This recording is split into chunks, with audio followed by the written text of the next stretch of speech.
You're listening to the Cantina Cast,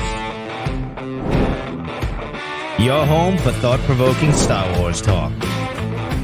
Join Albert and Jonesy in breaking down the latest news, trailers, movies, and of course, your favorite characters from a galaxy far, far away.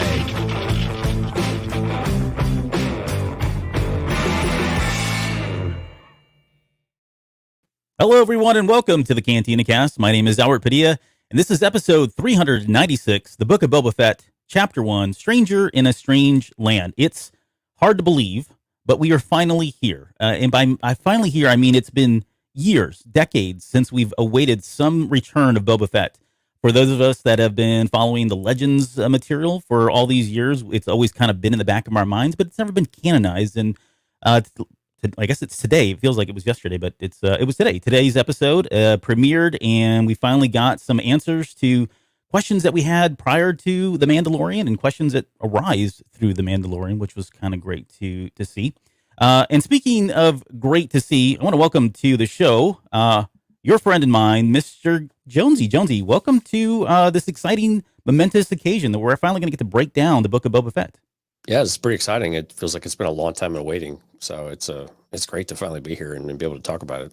Yeah, and I see you're donning your Ear Glue Media shirt on, so quite the cheerleader. I do appreciate you doing that, by the way. Hey, yeah, we had a great live stream earlier tonight with the Barrel House podcast with our buddy Joe. So he does a whiskey show. So yeah, been flying the flag, man. It's been fun. Nice, very cool. And yes, I am wearing the onesie as I promised. I will probably die of heat stroke here in about 5 minutes. So if you want to jump in and co-host, let Jonesy know now so that we can just kind of transition and cut you right over without any kind of hesitation there. So I am wearing something underneath though, so I'm gonna take this off if it gets a little too. Whoa, hey! That's the After Dark show. No, that's my OnlyFans site. So if you want to, your fans only. Fans only. I don't know what it's called. Sorry, I'm out of my league. Yeah, hey, I gotta point a couple things out. So one, for Malice, my buddy Twan bought me some like custom things to put my lightsabers in because he was like, "Oh, they're always so sad, just hanging from the wall." So I just wanted to point that out that Twan hooked me up, and then of course we got our Fallen Star book that we're. Oh, you're getting right into the only news item I've got, which is the Fallen Star. But did he make those lightsaber racks, or is that it's like a gun rack, right? But for lightsabers. So Twan's cool, man. He takes something and just refashioned it. So he found some bamboo drawers, like you go get at Target, you know, like you put silverware and stuff in, and just put hooks and different things in them to get it to work. Yeah, it's fantastic. It just goes to show you don't have to really go crazy or spend a lot of money in order to get something really cool. And so huge thanks. I've seen Twan's work on 5 Minute Crafts. It's very impressive. Hey, Twan and I go way back with building props for dance and stuff like that. Oh, that's right. Yeah. We have made things far worse looking look really good. Yeah. And we've not killed any kids that we know of to date. Okay. That's good. Good to know. Yeah. Okay. Well, let's talk about the only news item because we've got a full show here to talk about with this first episode. But the Fallen Star, can you grab that? Is that too much of a pain? No. Bring it over here so we can put it up here. The Fallen Star advanced reader copies finally made it out. Jonesy got his last week. Mine is now showing delivery for the 31st, so this Friday. But I've had a chance, they sent out the audiobook, so I've had a chance to listen to the audiobook, and I've taken all my notes and a couple things. I can't really say anything yet. Hold this for? I don't know. That's fine. You're doing great. I feel like Vanna White. Yeah. Most people listening to the show don't have no idea who Vanna White is at this point. But so we will have a spoiler-free review come out on January 3rd. And then shortly after that, Jonesy and I will break down the book in full detail like we did both with the Rising Storm and Light of the Jedi, probably about 3 to 4 weeks out. We try to do that to give everybody enough time to kind of get in, read the book, get your own thoughts before you tune in to our full breakdown. So pretty excited about that. So you do have a copy coming in. We got that cleared up, right? We do. Yeah. It's so weird how they split out and kind of staggered it right in different ways. It's always funny. I used to always get mine well after Albert, and all of a sudden somehow it has completely swapped and switched. So but as long as you get it, and they're going to take a look at this video, and they're going to see you in that onesie, and they're going to see your commitment to this show and your commitment to Star Wars, and they're going to be like, you know what, this guy needs an Elzar Man onesie. Real deal. Oh my goodness, that would be amazing. Yeah, it's going to look like a dragon. That's what's going to be. It's like it's going to be your body. It's like the tauntaun like thing that people. Oh, where you used to just kind wear. of sit in it? Yeah, that'd be great. Yeah, I'd wear it. I'd except, totally do it. yeah, except the bottom part would be a dragon, so it looks like you're riding a dragon. Yeah, you can get the Ty York one, and we can just kind of ride around together. Oh man, that'd be awesome. Yeah, Twan, So- we need to fashion some spikes on a lightsaber, bro. Okay. Oh, I get it. I get why. All right. Hey, why don't you talk about our Patreon subscribers, because we missed these folks last week, and I am like lashing with apologies that we did so. But Jonesy. Yeah, and now you're gonna catch me off guard here. I didn't have them up. Oh, I can do it. If you I had don't my care. notes up. I didn't have the show notes. I know we have Lauren who's in the chat with us tonight. So thanks so much. You joined our green milk tier. Who else did we have? Christopher Gassler. Yeah, Chris Gassler also did green milk, and then we had Daniel do our After Dark tier on Christmas Eve, no less. So Yeah, Merry huge Christmas. thanks to all those folks they've here in the last week and a half, and we really do appreciate it. Yep. And you can go out if you visit. What is it? What's the website to Patreon.com/the Cantina Cast. Good.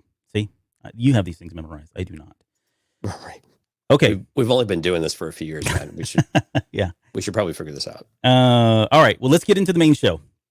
And so what we're going to do is, again, we're going to adopt the good, the bad, and the ugly format, at least for our initial thoughts. Normally, how we do this is we break down we have some initial thoughts, and then we go into and step through the episode and kind of talk about things, speculate on things, and that sort of thing. But we are absolutely stealing Mike Rondo's The Good, the Bad, the Ugly from his Mando Monday show, which is not around right now. So, and it's just kind of a way to kind of organize those initial thoughts. So, Jonesy, I'm going to start with you if you're cool with that, but let's talk about the good, the bad, the ugly. Something good. The good is anything that you really enjoy, you felt like was a highlight or stood out. The bad being things that maybe didn't sit well with you or you felt like could have been better in some way. And then the ugly is just anything that you saw and went, when you were watching the episode. So, and I think there were plenty of those in this episode. But take it away first with the good. I don't know if I had too many uglies. So I think the good was Boba in a Sarlacc pit. I mean, we always wanted to see what this would look like. And sure if we didn't get it. I mean, which was really interesting and cool. I actually had more questions about that after the fact that I'm hoping we'll get into a little bit. But seeing him in the Sarlacc pit, struggling and being slowly digested, I think it was just cool to finally get that representation. I think the other good thing is that we got a lot of backstory for Boba of where he's been for the last several years, or we've got the start of that. Now, you move into kind of the bad side for me is that we spent a lot of time back in a dream or in memories or whatever we want to phrase that, which I was a little bit surprised about. I say it's bad. I guess I was just more surprised we got so much in episode 1 and it wasn't stretched over a bit more like it was in Mandalorian. If you remember early on with Mandalorian, we had the flashbacks from Din Djarin's past of being rescued by the Mandalorians, but it was always very small snippets. Now that was frustrating as all hell sometimes too, right? So it's one of these, borders of, do you want it all at once, or do you want a lot of it at once, or you just want a little at a time, or how you want that? And that's personal preference, I think. But overall, though, I thought that was the only kind of overarching negative that I had. And then there was the music. Like there was a piece of music, and this was leaked before the show came out, and I just wasn't feeling it. And the Boba Fett theme that we had from the Mandalorian. Is really, really cool. But we only get a really small part of that in this episode. And we have this other, I don't know how to explain it. It was almost like a more modern Gregorian chant type of thing, but not Gregorian chant, because that would have been really, really cool. But it was, kind of one of these, hey, type of things. And it just didn't work for me. And it felt out of place. So some of the music in general just kind of felt out of place. It's not the same score. It wasn't Ludwig, what was his name? Gorgonson? Yeah. We're always going to. I didn't even look. Was that really not him? I didn't get a chance to it was look music inspired by him, but it was somebody else. And so it was that was a little bit disappointing. We had some inconsistencies there from what we had with Mandalorian. I thought that it would be a bit more of a seamless transition for music, and that was not something I was concerned about or even really had thought about.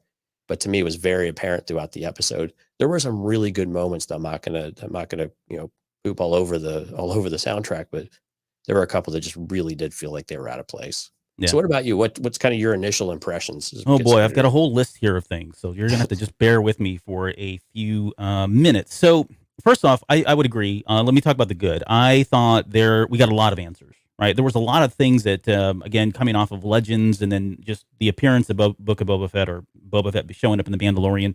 It certainly posed a lot of questions. It certainly gave us a lot of content to speculate, on over the course of the last 2 years or year and a half, I guess. And we got a lot of answers. Now, I had some mixed feelings, I guess, on the answers and how we got those. And I'll come back to that here in just a little bit. But it was good that we got some of the answers and we just got those out of the way. I think Favreau does a really good job with dialogue. Like, I enjoy, even though there wasn't a lot of dialogue in this story, I think it's a credit both to Favreau because the dialogue that we had was witty, it was comical, but not funny. It still kept that tone, right? It still had that dark or crime lord, boss syndicate kind of tone to it. But there were some lighter moments, which I did appreciate. On top of that, I love the fact that he was able to write a script that Rodriguez could pick up and tell without having all that, that dialogue in it, right? There was a lot of non-dialogue in this show, and watching the Tusken Raiders react, and I think they did a really good job of kind of conveying what was happening without necessarily having somebody repeat everything. You know what I mean? I think there was only one moment that I caught where, he's like, "You want me to dig?" Right? Where they had to kind of tell the audience what was happening. We didn't see a lot of that, which is really great. I love that fact. But I think even that one was important, right? It was the lack of ability to communicate with one another, which I think is setting it up for where that relationship goes on. And we had speculated about this. I think you had really pointed out before was, he's probably been living with them, and this was a really key moment, in journey, or part of that journey for Boba with the Tuskens, and so I thought it was important that we see that gap early on, and by the time we get to the end of the episode, we have a huge leap forward. It looks like, they're Fennec Shand, right? Oh my gosh, she was awesome. She was awesome. I mean, it was Should her whole him? Yeah, it was her shoot first, ask questions later mentality, right? I mean, that was. Going into all this, we kind of knew that she was the assassin. We had seen her already in The Bad Batch, Hunter and the Mandalorian. She coming back in here, and just their dynamic, right? I really enjoyed their dynamic between. It was kind of like a good cop, bad cop at times. Where what's funny is you've got Boba Fett playing the good cop in most of these scenarios, which is interesting. Never thought I would have said that, 5 years ago, 6 years ago now. But I thought she did a great job. Tamira Morrison was, I think, really good. Like I don't know. He does really well with this character. I mean, granted, he's been playing the same character for how many years now, right? Or some variation, aka clone of this character for a number of years. And just credit to both of them. I mean, these guys are both over the age of 50, right? And they're out there doing the choreography, which at times was a little slower than I'd expected and all that. But I'm not going to really nag on that. But to credit to them that they're both over 50, both characters of. They're not white characters, right? They're racially diverse characters that we've got in this show, and I think they both did a really good job, and they work really well together when they're on screen. So I just hope we get more of that, even though it seems like both of them are kind of, their personalities are such that they're not the most talkative and outgoing people, but that's fine. We'll get some of that through time. I would agree with you on the music. I thought it was pretty solid all the way through. I did not like the last part of it, the credits piece of it. That part just didn't fit right with me. And I texted you and I said I wasn't sure if it was the lyrics or the voice in the final song, or if it was just the combination there. I get if you pull that out, the music's fine, but then what do you put in there? It feels like it's missing something still, right? So I wouldn't. You'd have to substitute that with something else. I don't think it's going to be a complete. And the music was ahead of time too. It was in the original sequences on Tatooine. Like when he's getting dragged across the desert and stuff, you have that same theme music going in, but it was a different part of the tune or of the song, if you want. And it fit a little bit better there because it was more in the background. It wasn't so front and center and obvious that it was so different. Yeah, because you had other sound effects and other things going on. But it was there throughout the episode, but it just wasn't as noticeable or as obvious at those times. Yep. And then the last thing I have on the good, I told you it was going to be a while. The last thing I have on the good was I just liked all the factions that were introduced, and we're going to get into some of these here a little bit later as we kind of break down the episode. But it was interesting to see all of that. We kind of speculated a lot of that there were just. I mean, it's a power vacuum, right? So you've got people coming in and trying to stake their claim in this territory, and with somebody as big as Jabba and a presence as large as Jabba, not only on Tatooine but throughout the galaxy, you're going to have different groups stepping up and rising up. And I think we saw some of those first steps for a lot of these groups, or maybe not first steps, but just their introductions. And I think they're going to play larger parts as we move on through this short-lived series, but hopefully we'll get more of that a little bit later. Yeah. I did like that we got some continuity though, as well with Mandalorian. Which part though? With the Red Key Raiders. So when they're with the child or the Tuscan kid and they're watching the Raiders, plunder the water system and all of that. Hold that thought, because I've got if you got some I haven't really confirmed who they are, but I did think of them as well because I think they were Niktos, if I'm not mistaken, the race on those guys, right? Yeah. Or were those the Trandoshans? No, I think those were the Niktos. Yeah. Okay. So we'll get into that too. I do like that if that is a direct tie, that they were able to pull that. And there were a lot of so let me get into one of the, because it's a nice segue into some of maybe the bad. It's really a soft bad. I'm going to start with my lowest bad, and I think there was some stuff that was kind of, I'm going to call it fan service, and I'm using air quotes for anybody listening to the audio podcast. Okay. There were things in there that just were just so in your face, and I get it. This is not. I mean, Favreau did the writing on this again, right? So he's already shown that he does this in the Mandalorian time and time again, right? So like seeing Max Rebo and playing the Cantina song, these are all kind of cool throwbacks. He's lost a few pounds. Yeah, he has. He slimmed down a little bit. Everybody's lost pounds since Jabba went down, right? But yeah, so that was again minor thing, but some of this stuff did feel like fan service at times. But again, not too bad.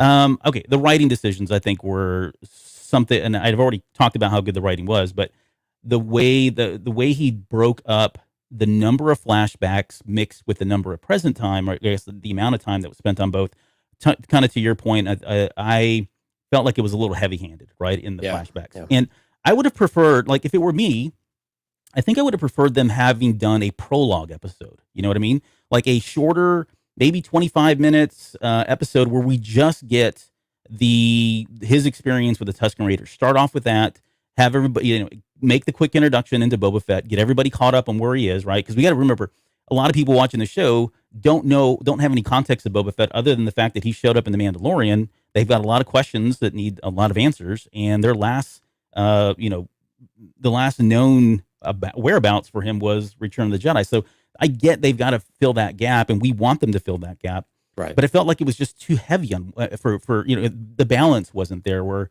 kind of like you said, The Mandalorian, we had the smaller snippets that kind of were paced out throughout the first season there.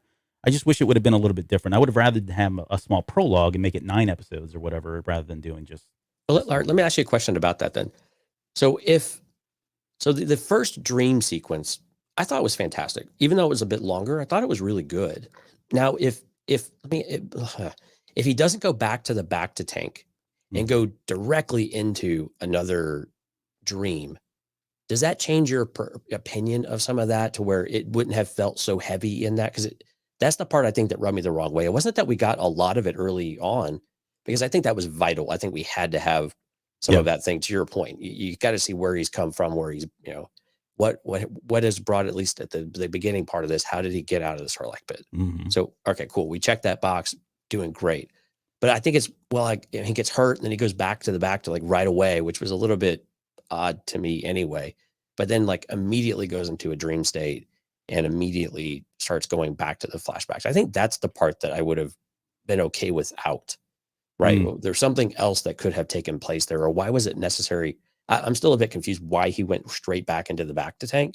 I mean, yeah, he got shocked to oblivion. Right. Yeah, but I mean, granted, we see characters take a lot worse, it seems like, and they don't have bacta at all. So maybe we're just used to the Mandalorian effect, where you could just take all sorts of damage and not even get a scratch. But pervious, yeah.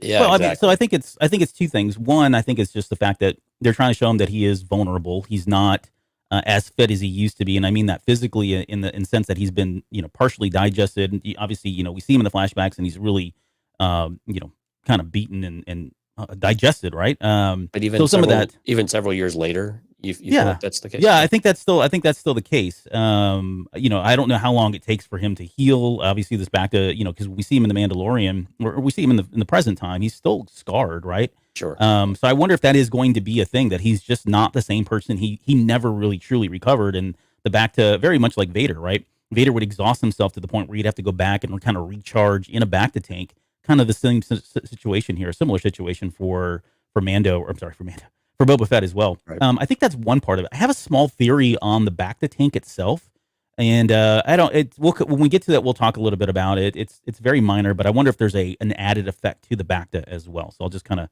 tease that out and come back to that here in a little bit. let's see.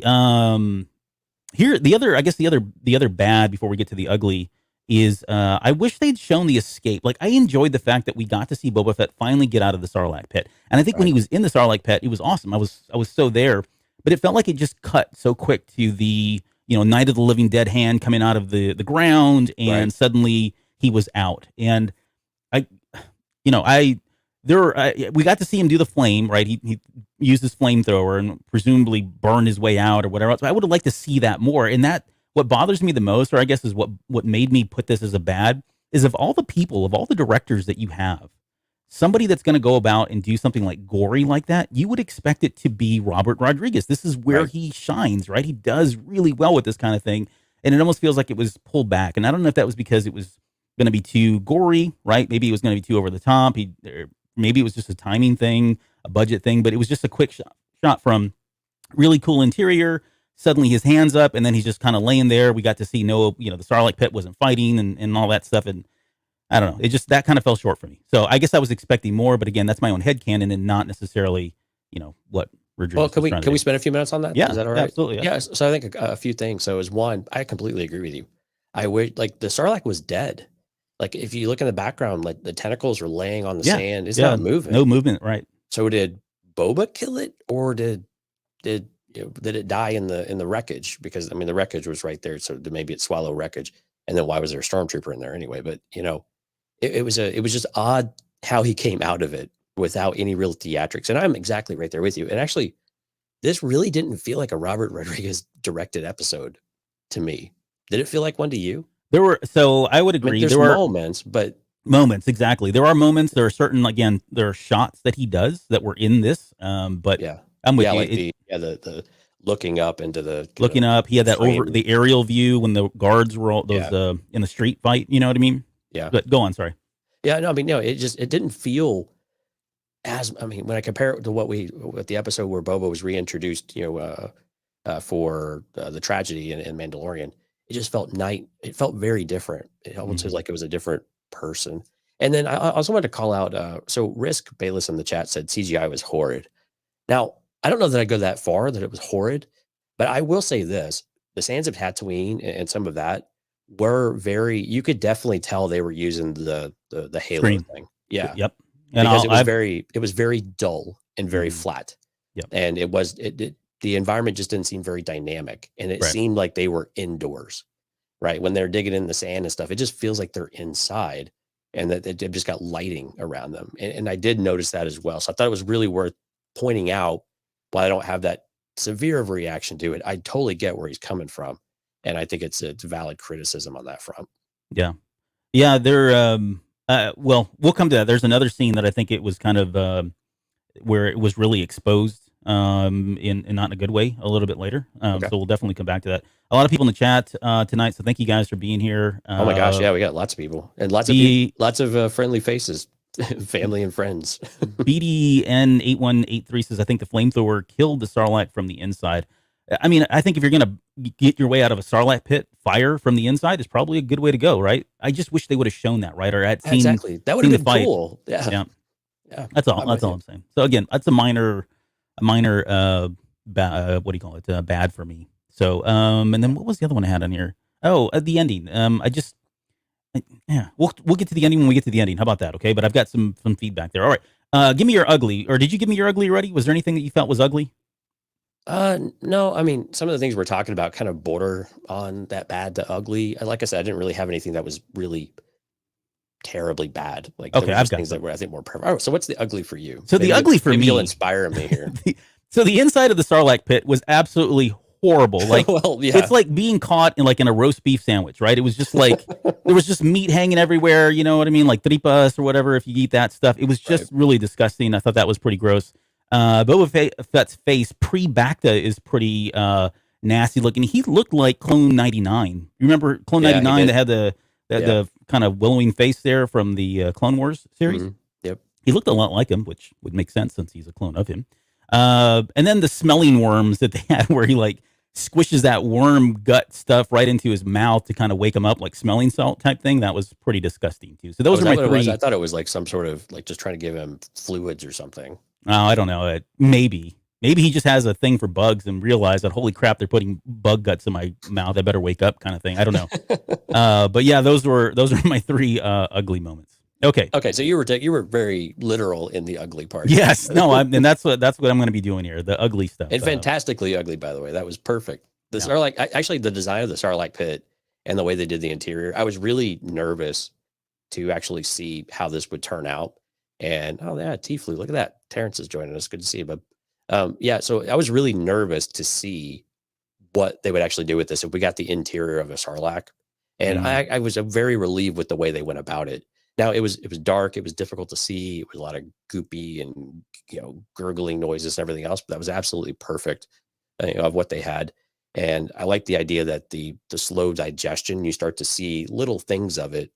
I think the only part that was a little confusing was how much time was Boba actually in there. I think that would have been interesting to have some sort of an idea. It didn't look like he was in there all that long. No. We're we'll get to that here also, because we are going to, as part of the way we do these shows, is we're going to pull up some of the images and kind of step through the episode and kind of give commentary and speculate on things and that sort of stuff. So hang tight. We've still got a lot of show here to go, but we'll get to that here as well. Tawan said that he wanted those worms in a tequila, which is probably appropriate given it's Tawan. So, all right, well, let's do this. If without further ado, I'm going to share my screen and we're going to step through some of the images that kind of caught our attention. I'm glad you noticed this. They added Fennec to the pre-roll. Yeah, they had to put this in here, right? So they've got Fennec here. Boba too. Yeah. Yeah. And that's the next one actually, really right here too. So that was a nice little touch. Yeah. They still got Mando. They still got Mando ahead of them too. Yeah, it's great. I'm glad they added that. I'm glad you caught that. Yeah, it's a good evolution, right? They've continued to add more and more characters to this little intro. I think they've swapped out characters now too, as well. I believe so. And actually, they've tweaked the font too on the Star Wars. Oh, you saw that? Yeah, the Star Wars logo. Yeah, I like it. Yeah. I didn't take a picture of that, but here we go. Okay, so we open up obviously with Tatooine, Jabba's palace. We've done a number of shows now and talked about the palace itself and kind of set the stage of why, what's important about the palace stage. We talked about the Bomar monks as well. So go back. Monks this time. I didn't see any either. Yeah, I was kind of disappointed. No Gotans, no monks. What's that? Yeah, the palace was eerily quiet, but yeah, no Gotans. No Gotans. Pretty low. Our world is crumbling around us. It really is. I don't know what's real anymore. And then the next shot that I had was this shot here, because going into this episode, we had speculated about this back to tank and whether this was something that we would see on Tatooine. I had a theory way back when Boba Fett first showed up that he had been rescued by the Tusken Raiders and nurtured back to health by the Tusken Raiders. And I think I got some of that right to some extent. But I did not. I had said at the time, and in fact, I posted this on Twitter, that I didn't think this back to tank was in Jabba's palace because, one, it wouldn't fit his needs, and I was not thinking that maybe it was Bib Fortuna's, or maybe it was just something that Boba Fett bought and kind of put in once he took over the palace. And there's been some time that has passed. But I do want to give a shout out to Maddie over on Twitter as well, because he had a theory that it was Omega who had rescued Boba Fett, and I told him I'd get him a Cantina Cast shirt if it turned out to be true. And it didn't. So you just saved me $22. So thank you, Maddie. But yeah, so anyways, what did you think about this? What do you think about this back to tank being in the palace? Is this something that, what's his face? Think of it. I just lost his name. Bib? Not Job. Yeah, Bib Fortuna. Is this something Bib Fortuna had in there? Or do you think this is something that, I don't think Bib Fortuna would have fit in that either, with the way that he was looking awfully prosperous there. Prosperous. Last time we saw him, yeah. No, I think this is something that Boba bought and had installed. It would just make way too much sense. Oh, the jacket's coming off. Well, just a little bit here. All right, he's already playing with the zipper, folks. Yeah, coming off. Yeah, and he got me all distracted. Sorry. No, I think this is something that Boba absolutely had put in place in order to heal up. Now, I'm curious how long he's had it though, because again, he's just taken over Jabba's palace. So is this something that he has had, for a while in another location or relocated, or because it seems like that's a possibility. But again, the evolution of what he looked like in the last few episodes of The Mandalorian compared to what he looks like now seems to be a dramatic improvement. So this seems to be a potentially a new thing. And I'm struggling to find the right word, but a new inclusion into his his bag of tricks here to get better with his newfound wealth, I guess, of what he is finding. Yeah.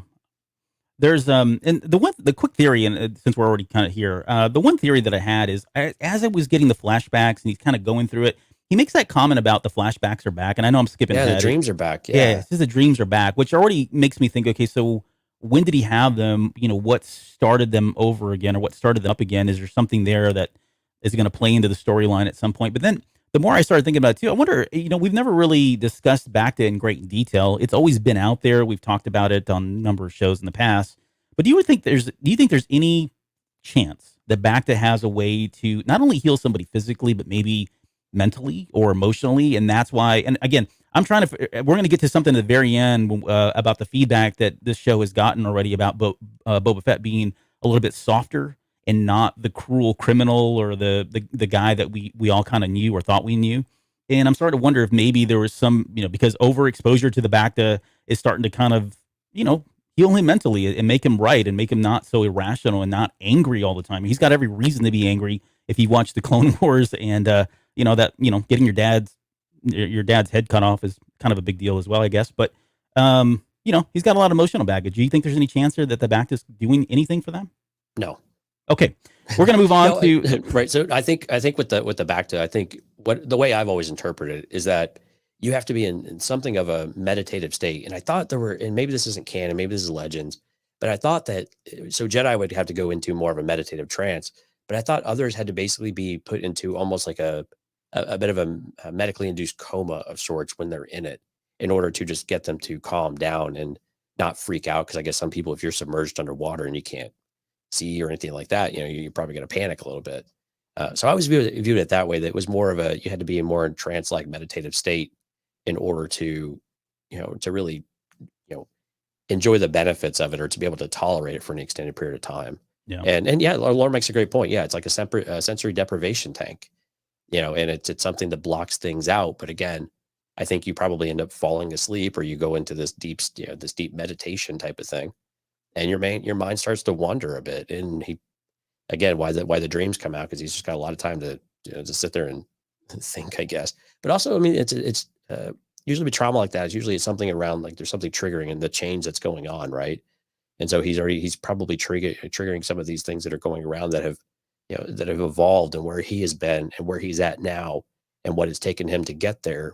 You know, those types of things come up. And then again, I think to your point, what are the things that he wants to do differently that didn't work out so well? And how does he apply some of the things that he learned with the Tuskens? And I think when we talk about the whole ruling with fear versus respect, I think that story with the Tuskens is going to really teach us a lot and tell us why he has adopted that, less so than he's being brain changed or brain healed or something to that effect, where his actual ways of thinking are being, you know, reverted back to some other state. I think it's more of his growth than a repair type of functionality. Yeah. No, yeah, I would agree. I mean, I like the fact that he's growing as a character, developing as a character more than, you know, there's Bacta that's fixing him or something else that's fixing him, you know, physically. Right. But just a thought. Okay, so let's get into the first flashback. I thought this was cool. I forget. I think it was Tuan or somebody had pointed this out. Tuan's pointed this out like 7 times. Oh yeah, I was like immediately caught it. I mean, Camino. Yeah, paused it just to see it. But yeah, I mean, we're getting a Camino flashback.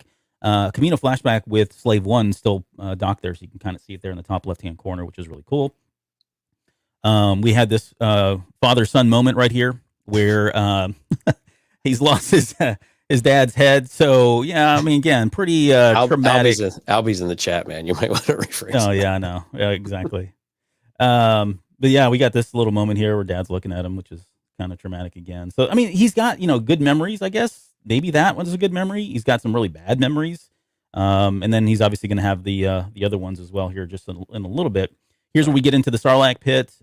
Very dark, and that would make sense given he's in the middle of the belly. I mean, literally went into the belly of the monster, right? Pulled right out of, you know, the hero's journey. But yeah, I like the fact that he used his flashlight there because he couldn't see. There was that one, I didn't take a picture of it, but that one poor stormtrooper that was laying there. And he ripped out the oxygen line. Yeah, right, to breathe. I guess there's no oxygen inside of a Sarlacc pit. So we're learning so many things, scientific things about Sarlaccs in this moment. There, and somebody was asking, where did that stormtrooper come from? Who knows, right? I mean, if you think about it, remember the Sarlacc pit was, you know, you'd be digested over the course of thousands of years, right? So this guy could have been there, you know, hundreds of years, tens of years ago. In my opinion, I think he's that guy from episode 4 that holds up the little piece and goes, "Look, sir, droids." I think it's that guy because he's the only one that actually said anything. It's my theory, and I'll probably be proven wrong here. Or but shortly. the pit of Carcoon, it seemed to be like a Jabba's favorite torturing ground and place to throw people. So it's interesting that there would be Imperial, forces that were thrown into the pit. Maybe because Jabba, I mean, well, although we know Jabba has a very contentious relationship with the Empire, but usually it's one of mutual benefit, mutually beneficial. And so it was a bit interesting that there was a stormtrooper there. Like, yeah, how did that one get there? Yeah, see, JR is on the same level I'm at. Probably just some rando trooper who made a wrong step at some point. If anybody's just going to randomly fall into a pit, it's going to be a stormtrooper. And that giant beak, no, but it figures he misses everything else except the monster. Yeah, that makes sense. He learned what a TV dinner feels. Yeah, sorry. Yeah, it's lucid. I learned what a TV dinner feels like. Here's the Night of the Living Dead moment where his hand comes out, right? This is obviously a homage to those stories. And there's the tentacle there in the background. Yeah, I mean, it's just kind of laying there, you know what I mean? It's not moving. So, I mean, I suppose, presumably at this point it's dead, but you figure there's still daylight here. So, I don't know, maybe a couple days have passed.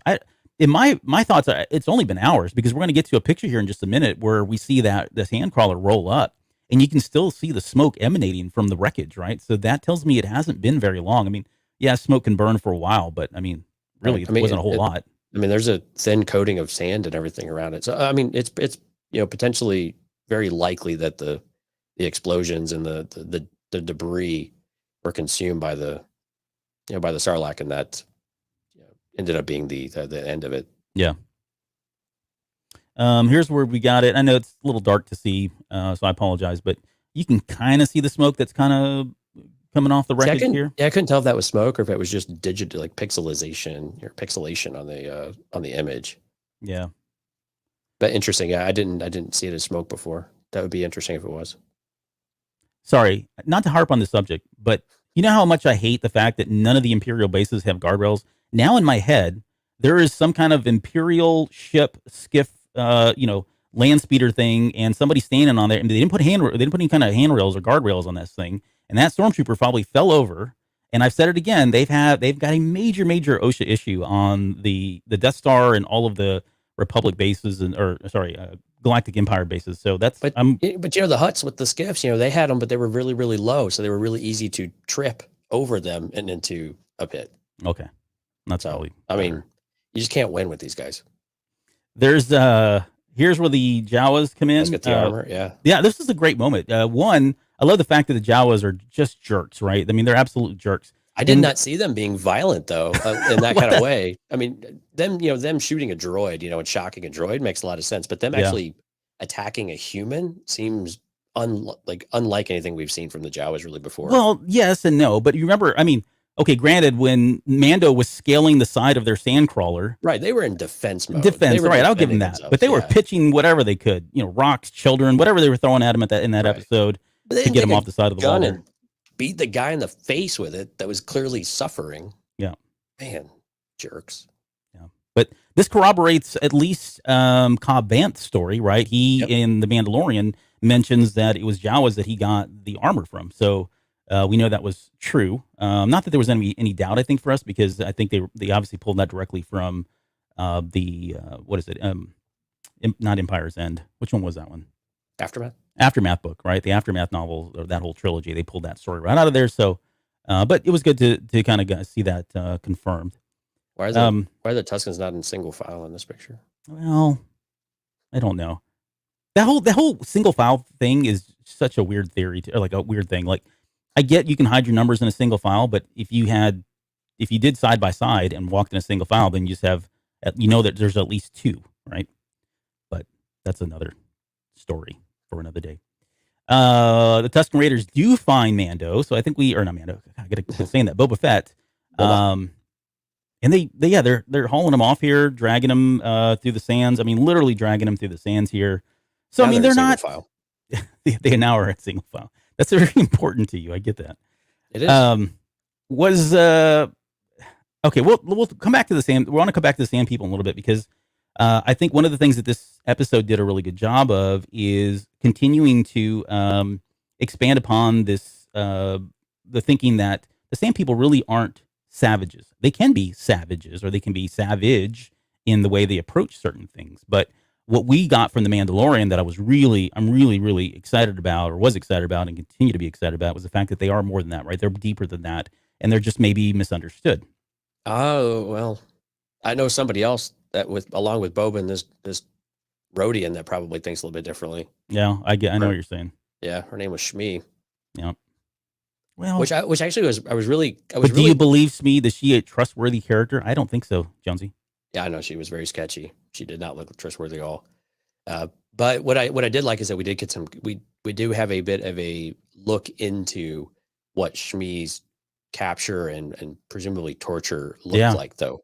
So I thought that was important to see and to kind of have that kind of more of a a distant connection, but again, there was something that you could draw on and start to theorize and think a little bit more about what Shmi Skywalker's experience may have been, which I thought was kind of a neat idea. Right. No, I do too. I forgot to mention too, when the Tusken Raiders showed up, we got the vocal part that we hear at the very end in the credits. Mm-hmm. And so that makes me, if they're using that, if that's I'm going to call it the theme, right? For the I'm kind of Tusken thinking Raiders. It might be the theme music. No, I think it's the Boba Fett theme, I think. Okay, so it wasn't necessarily the Tusken Raiders themselves, but you think it's just... I'm worried it's the Boba Fett theme. Okay. Which is sad, because I think the other theme was much better. Yeah. Let's see. Here's a great shot. So he eventually gets to this camp, and he's got this kid that's just beating the crap out of him throughout the episode, which I think is really good. I actually do like the fact that they have this little kid. I love the fact that his little stick is shaped like a gaffy stick, right? So presumably he's practicing with that and learning how to use it without actually having the real deal, which is, the bantha pick is what we learned that to be as well. But I did like all of these moments with the kid really kind of beating the crap out of him a little bit later. The one thing about kids, though, here's just a quick tidbit. Kids do this to you, right? They beat the crap out of you, and then the minute you finally push back, they're like, oh, and we're going to see that here a little bit later where he's on the ground. Like, yeah, see, this is what you get for jacking with me. But I did like the fact that he was, Boba was like, again, for the killer that he is or was or whatever, he was very, like, he had moments where he could have done much worse to this kid, and he didn't do it. And he realized this was only a kid, right? So, again, it's that softer part of him, right? There's the more humanistic piece of, or part of Boba Fett that I don't think we've ever gotten before.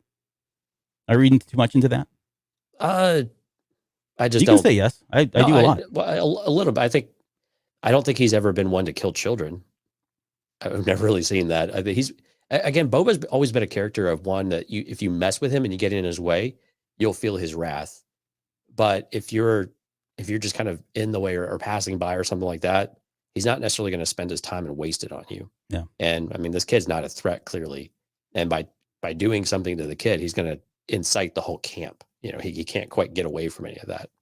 And even when they're out like on their own, with digging for the water things, it doesn't make. Some people are like, why didn't he just get away? I'm like, well, where's he going to go? Yeah. He's in the middle of a desert. You're not going to get very far, especially with the Tuskens and their ability to move much quicker than him. Yeah. Those banthas are speedy little guys, aren't they? They are. We haven't seen a bantha stampede yet. Which does exist, by the way. That it was in the Aftermath trilogy. Johnny in the chat has posed the question of what are we calling this kid? So feel free to. Yeah, we've got Broom Boy. So what are we going to call this guy? Bantha or Gaffy Boy or Bantha Boy? I don't know. Bantha Boy. Anne Marie, watch your language. I know. Look at that. Tusk Kid. I like there you that go. one. I like that one too. Kid Raider. Kid Raider. T-Rad. T-Rad. These are all coming in here. So. I like how Gary's image has like a face palm going on with that name of T-Rad. With that name, yeah, it's appropriate. Yeah. Okay, so back to the story. This next image I've got up. This is that poor mastiff reptilian thing, which reminds me of Ember because just having read the Fallen Star, I keep thinking it reminds me a lot of Ember in a lot of different ways. But yeah, he ends up punch the dog or whatever, and then uses the teeth to kind of cut through the rope in his attempt to get away. Eventually, he's captured. Well, no, I think I'm jumping ahead here, aren't I? Yeah. I can't remember if he's captured first or not, but in this scene, this is where we get that jerk-face Greedo looking character. What's wrong with Rhodians? They're like, every Rhodian in Star Wars is like a jerk. He's just an honest, law-abiding Rhodian that was captured by Tuskens. Yeah. And yeah. Okay, here's that moment where I was telling you about. Like, this is exactly, if you've ever had a child, or some kids picking on you, finally push back and you've had enough. This is exactly Right. what it looks like from your point of view. This is what it looks like. They're all tough and mighty until you finally push back. He gets away and gets caught. Eventually, these guys catch up with him here. This is a very interesting part. Now, this is the part where I said I felt like the CGI was exposed, and to be fair, it's not CGI. They're using that massive video screen in the background that they used Yeah. for the Mandalorian that was built for that, which they're going to continue to use. Right? That was, I don't want to get into all that, but there is a reason why this is being used in Yeah. the I mean, long history. it's been a lifesaver too with all of the pandemic stuff for them to be able to actually do this and keep these shows going. Yeah. But yeah, no, I'm with you though. It just looks flat. I mean, and you see it with some of the wide shots of the desert too. And if they got away with this, I think we talked a little bit about this with the 1 year later episode last week with the Ahsoka episode. With the Ahsoka episode with the woods and the mist and the low hanging fog and all of that kind of stuff, it worked pretty well because it was it was just part of the environment, so you could get away with that blurriness of it, or that lack of depth, because that was the idea. You can't really get away with it here because you have, so everything has a lot of depth to it, and everything has a lot of life, especially in a desert with wind. And so I think those are the things that the subtle things that you end up missing that deprive it of that lifelike aspect of it. Yeah, this first off, this looked like a boy band here, and I'll need to post that here. But I thought this was who were Knights the of crew Ren? from? No, the crew from Solo. Oh, yeah, no, What do they call them? Draw a blank. Yeah, the Raider. Yeah, I can't think of the name either right now. We're terrible at this game. We are terrible at this game. But yeah, no, it did kind of look like him, right? There's kind of shades of that in there as well. And then we get this scene here where, and I think this is obviously, speaking to or showing us their ways, right? And like, rather than killing him, they're going to give him an opportunity to at least kind of fight for himself and keep himself alive, that kind of thing. So, I mean, it really wasn't a fair fight. I mean, this guy's got a gaffy stick and Boba's got chains on him and he's laying there on the ground. And I think this is a female, actually. Yeah, I think so too. I think you're right. I mean, very just slender. Well, I think just in the mannerisms too, at least. But I like the idea though. The chief has the number one kind of go in there and say, okay, go ahead and rough him up a little bit. Let's show him what happens when you don't stay in line. Yeah, and the chieftain actually looks kind of disappointed too. The way he kind of turns and walks away at the very end. It's almost like, I don't know. It felt like they were either this was a test, or they were giving him an opportunity, or maybe they were just seeing if he's worthy of being kept alive at this point, or I don't know. Yeah. Do you think the Tuskens put 2 and 2 together that he, got his way out of a Sarlacc pit? That's a good question. I don't know. I don't know that. Or that they would value that this guy has strength, even though, I mean, you could look at him, you're like, okay, well, he's a solid guy. He's not, he's not a Rhodian type of thing. Who doesn't, whose fingers against Rhodians, they're great. I've got all kinds of problems with Rhodians. And then here's right before we come out of the flashbacks. And they did this kind of noise, and I mean by like visual noise, you can kind of see it here. Almost looks like he's in the Matrix here. Yeah. But they did this kind of this noise thing as the kind of way to show him how to as he was transitioning in and out of the dreams, which I don't know if we needed that, but I didn't understand it bother me at all. Yeah. It was just distracting. Is the chief wearing it and I destroyed the Death Star medal? Is he? I don't know what that means. Oh, it's this medal right here. I don't know. I'll have to check that out. I'll have to see. I don't know. I like that. If not, or even if he is, we're going to call it that. So good job, Gary. Okay, so we come out of this and we hear that wake up, boss. Yeah, wake up, boss. Yeah. And she's very respectful. She turned her eyes so that he could get out of the back of the tank. Right, but this is where I love Fennec Shand, and this is where I fell in love with this character. Actually, I think I fell in love with how they wrote the character, and of course, Ming-Na Wen is just knocking out of the park with how she brings the actor to life. But this character, when you look at how this character has been written and performed from Bad Batch to Mandalorian and now into Book of Boba, it is probably one of the most consistent characters that we've seen in a while across multiple mediums here, or across multiple shows. Yeah. Like she is, while she has a heart in some ways, I guess she has a level of compassion, but she's always very much the job first. and she's very to the point and very astute about things as well. And she's just very matter of fact with how she presents it as well. Yeah. And it's just something I just really appreciated with the character. We didn't get some huge variation. You were talking about, has Boba changed, or how different is Boba Fett now? And we saw this a bit with Din Djarin, right? That kind of journey and that change. Well, no, Fennec Shand, as Boba introduces later on, Master Assassin Fennec Shand.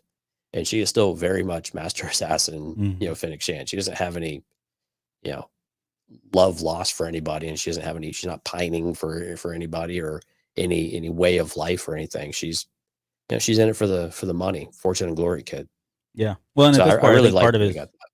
no, I agree. Very consistent. And at this point in her career, life, whatever, she's, obviously loyal to Boba Fett for having saved her life and, putting in those mechanical parts and all that, which I wonder if we're going to get that flashback, if we're going to get to see that as one of the dreams or memories.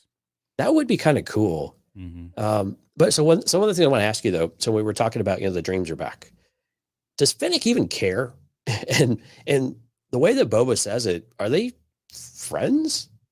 Because they don't really, I mean, they kind of seem like they have moments where they're maybe kind of friends, but that seems like a stretch. Do you think she cares and that they're like friends on any level, or is just purely a business relationship? No, I think they do, because they have moments where they're being like coy with each other, and there's several looks. I want to take screenshots of all of them. She makes several attempts when she looks over to him and she kind of smiles at him. He kind of smiles back at one point, which was odd to see, Boba Fett smiling like that. But I think they do have a relationship. Now, I think it's purely platonic at this point. Maybe it changes into something later on. And I'm not saying anything relationship. Yeah, no, I get it. I don't think we want to see that anyway. I don't care. And you always want to see the things. Well, we're gonna have to come up. We have to come up with a new nickname for him. I'm just tired of coming up with nicknames. It's too tough. Yeah. No, I don't. Well, and I get what you're saying. I'm not saying that's the case. In fact, it's clearly not the case here. Oh, okay. Yet. But I was no, I'm saying what I was saying is that's not what that means, Albert. I know it doesn't. But I get what you're saying though. It is she's she's almost come across as a hired person, a servant of some sort, right? But at the same time, she seems like she cares about him, right? Right? She's asking him. She seems concerned when he says the dreams are back. She's got a look of concern. I guess she cares about him in some way. Yeah, so I didn't take it as a look of concern. It almost looked like a look of dismissal. Like, okay, well, it's time to suit up, cowboy. We have visitors. I don't like that at all. I'll have to go because then they don't get together. Okay. Let's see what the people think here. Let's see. I think they respect each other genuinely. Just the vibe I got. So yeah, definitely respect there. Yeah. That was let's see. Dark Tower Collectible says she cares, but I'm willing to bet as long as it doesn't affect the business relationship. Yeah, makes sense. Yeah. Was that it we had? Yeah. Feel free to chime in if you got other thoughts on whether or not these guys are a thing. Yeah. Okay. Almost. Maybe later. Yeah, we'll see. Oh, and by the way, I didn't get a picture of it, but we got an armor montage. Huh? We did. We got an armor montage. It was very short. No, music wasn't 80s, but I'm totally fine with that. Right. But I thought it was great. This was actually kind of cool. It was cool, like seeing the gauntlets and stuff, strap and clamp to his forearms and stuff like that. I thought that was really cool to see. Yeah, it was very similar to what Vader went through when his armor would get put on. I know you could chalk this up to Iron Man, right? Getting his our suit of armor put on, and that's more like Iron Man. Yeah. Okay, we're a Star Wars podcast, Jonesy, but if you want to say Iron Man over Vader, that's fine. We never really saw Vader get all put together like that. And he's got Legends. Gloves. I mean, it'd be like, snapping the glove or something. Okay, so let's get to the tribute scene because there's some cool stuff that happens here. Yeah. I didn't get a picture of the walrus character. Aqualish. Yeah, the Aqualish, which are disgusting creatures to begin with. Their hair is very ratty and ratty. They look like spiders, like when zoomed in.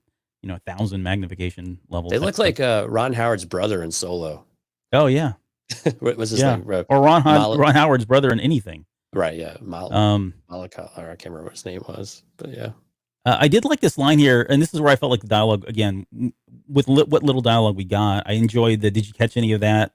Something about friendship, that kind of thing. It was just kind of like I don't know what that dude said. I did. He mentions in there that they need to get a protocol droid, which I think they're kind of Right. foreshadowing that they're going to have one of the have a droid. And my theory, what I would love to see, and Tawan is with me on this one, right? Oh, He's my boy. Rebels boy, This is going to be horrible. but I want to hear AP5 come back.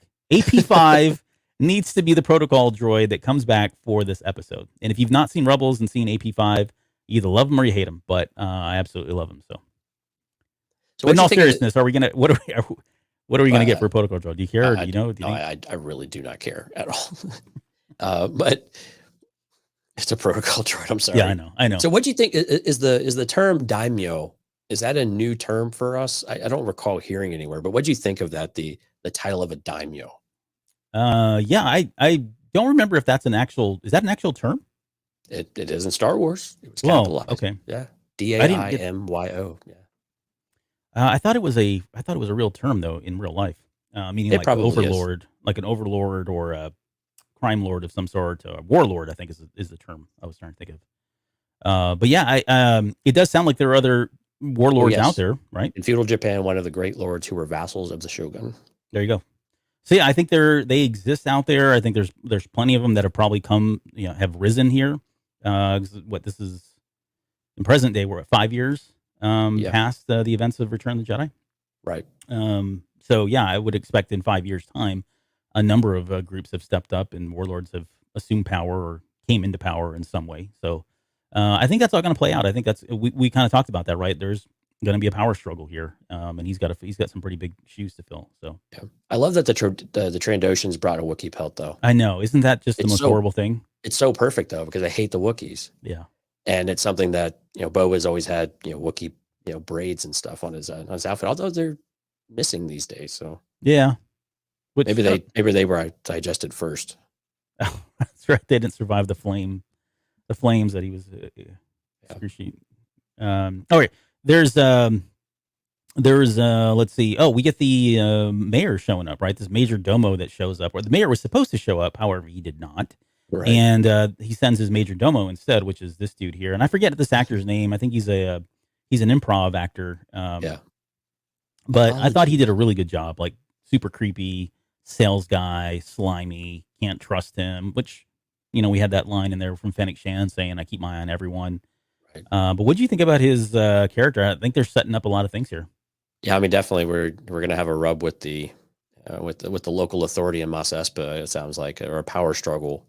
And I imagine since Bib Fortuna, or since Jabba's departure, I imagine it sounds like the mayor probably has taken over some of that, because Bib Fortuna never really strikes me as the type of character that was really strong to be able. And that's why some of the comments we got a little bit later on in the episode here, where Jabba had many vassals, Boba was saying, right? And they need to try to keep as many of them intact as they could.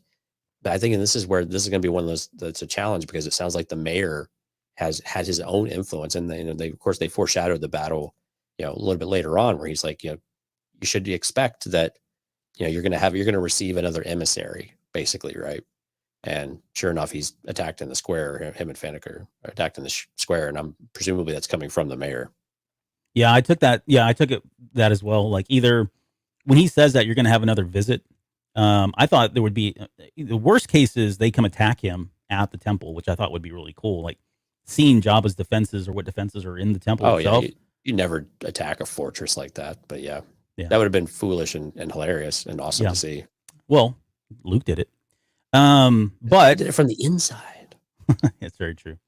But yeah, but then when I saw them get attacked in the street, I'm like, okay, well, that's got to be the visit that was forthcoming, that they were foreshadowing there.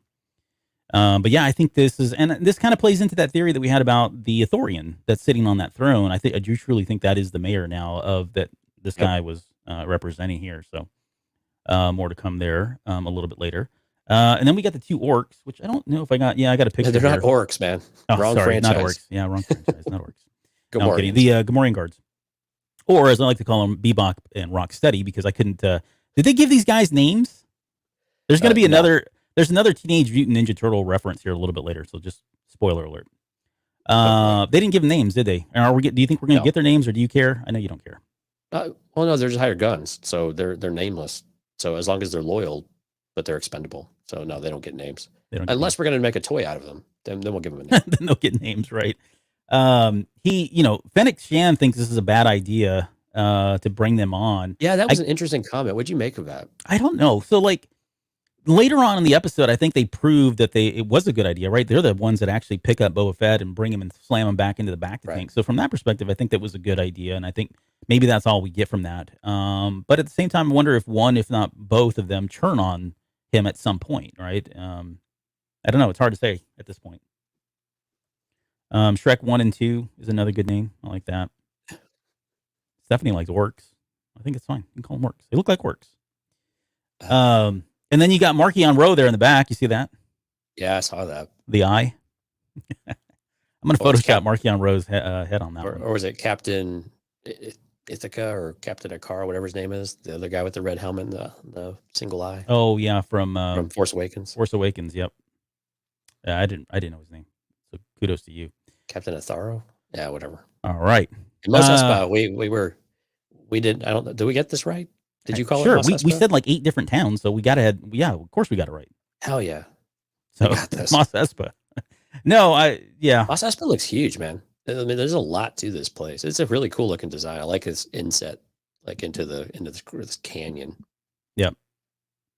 I took a picture of this, and you can't see because we're covering it up. That looks like Captain Zuvio, or what is it? Constable Zuvio. Oh, Constable Zuvio, yeah. Yeah. Well, doesn't Boba's helmet look a little ragged there too? It's a little strange. Maybe. But that definitely looks like Zuvio's helmet. Yeah. Which Embo is another character that's kind of that same, I don't know, clan or whatever. I don't remember. Right. Yeah, I mean, that's definitely more Zuvio than Embo. Yeah. All right. Anybody if you got that reference, then you're right with us on this show. Right. We're taking applications. We're taking applications. So they're making their way through the streets here. They're kind of talking about, hey, I'm not being carried. I just want to be carried like Jabba was at one point. And this all kind of comes back a little bit later because he gets basically humiliated in the streets. So it was the complete opposite for, I think, for the effect here that he was going for. But I do want to point out the droid livestock, because when I saw this, I thought, what in the world are they doing with droid? Like, where do you milk these things? And what do you do with these droids? I don't understand that. Like, I get they were probably trying to use, what is that robotics company that makes these things? Honda? No, well, they are one of them. Yes. There's an American robotics, or I can't remember what they're called, but they have these videos out there where they're like punishing these droids, and yeah. It looks like a lot of those models. I follow them loosely, but it looks like all these models and they just threw ears on them or something. But I thought, why is she hurting these? Like, I don't know. It was maybe they got a kickback from that company to show them off or something. But right. So do you like the idea though of Boba, like, doesn't want to be carried around in a litter and be paraded around the streets like a hut? Yeah, do you think that's a good move overall? I mean, it's really, I think it's at least setting the tone that he wants to set. Yes, that's exactly right. I think he's setting the tone and make it clear that this is a new breed of boss in town, or a new breed of protection, or whatever. Right, but Fennec has a point though, right? Because it does show power, and it shows influence, and it shows that you subjugate those around you, and that you are above other people, even if it's just a visual, right? And I think this is where, like, I think that's some of the challenges and the struggle that she's having with Boba at this point in time, is that she's, she knows what he's capable of, but she doesn't want people to think that he's soft. Yeah. And that he could be taken advantage of, and that he's going to be giving people all this leeway, because it's really hard to take that back. Or when you do, you have to do it with such an iron fist in the underworld, at the very least, that then all the goodwill you had maybe in the positive spaces starts to erode. So this is a case where, Fennec, based on what she has seen, and it doesn't sound like she's really been part of the underworld's, upper echelon of things. She's always been a bit of the loner in comparison, but she understands how it works. So yeah, exactly. Yeah. And so I'm really curious to see how well this works, because we know that he's going to have challenges later on, based on what we've seen in some of the trailers. Mm-hmm. Yeah, I would agree. It's a very interesting dynamic too, right? It's a juxtaposition between their views on how to rule. You've got somebody like Fennec Shan, who's been closer to this probably more recently anyways. Maybe the dynamics have changed over the last 5 years, but she definitely is closer to a lot of this stuff. And so in her mind, hey, you need to rule with fear. You need to do the things that Jabba did. And there's there's a way about there's a way you go about all of this. And Boba is coming in thinking, okay, I don't care how they used to do things. I want to do things my way. I want to do it differently. And so there is an interesting dynamic there between, at what point does he start to give in or take advice from her, right? Not to jump ahead, but a little bit later, there's that comment about the fear, right? Sometimes she says fear is Sure bet. a sure bet, right? And I just wonder if at some point is Boba going to kind of teeter on that line, or does he get pushed too far over the edge where maybe things aren't going the way he's still trying to stick to his guns and rule the way he wants to with respect, but at the end of the day, he finally has to give in because there was nothing left to do but rule with fear, or fear is the only option in that situation. Right. And I think it's one of those things like you start to adopt what Jabba did. So Boba's always been hands-on, right? He's always taken the job. He's been in the business forever, right? I mean, he's seen all there is. But now it's a little bit different. Now he has someone else who can get their hands dirty instead of him directly, which always seems like a pretty crappy move, but it makes a lot of sense when you talk about, your influence and about when someone wants to accuse you or say that you're like, oh, no, I'm not. You were talking about good cop, bad cop kind of thing earlier. And very much that type of thing, Fennec will take out, but yeah, Fennec kind of, she goes out on a limb every once in a while, and we're going to take care of some of that. Not that I see him as that kind of character, but you could just see that dynamic and why it's important to have the person who gets their hands dirty, and then you have the other one who stays clean, but they have the power and the influence for those other things to happen or not to happen. Yeah. And I think that's the part that she wants to make sure is very clear, that he needs to make sure that power that he has is clear and asserted early on, especially if there's this power vacuum or this chaos kind of going, that Bib Fortuna probably helped propagate in some level. Exactly. because he's a pushover and a bit of right. a kind of a loser. So Right.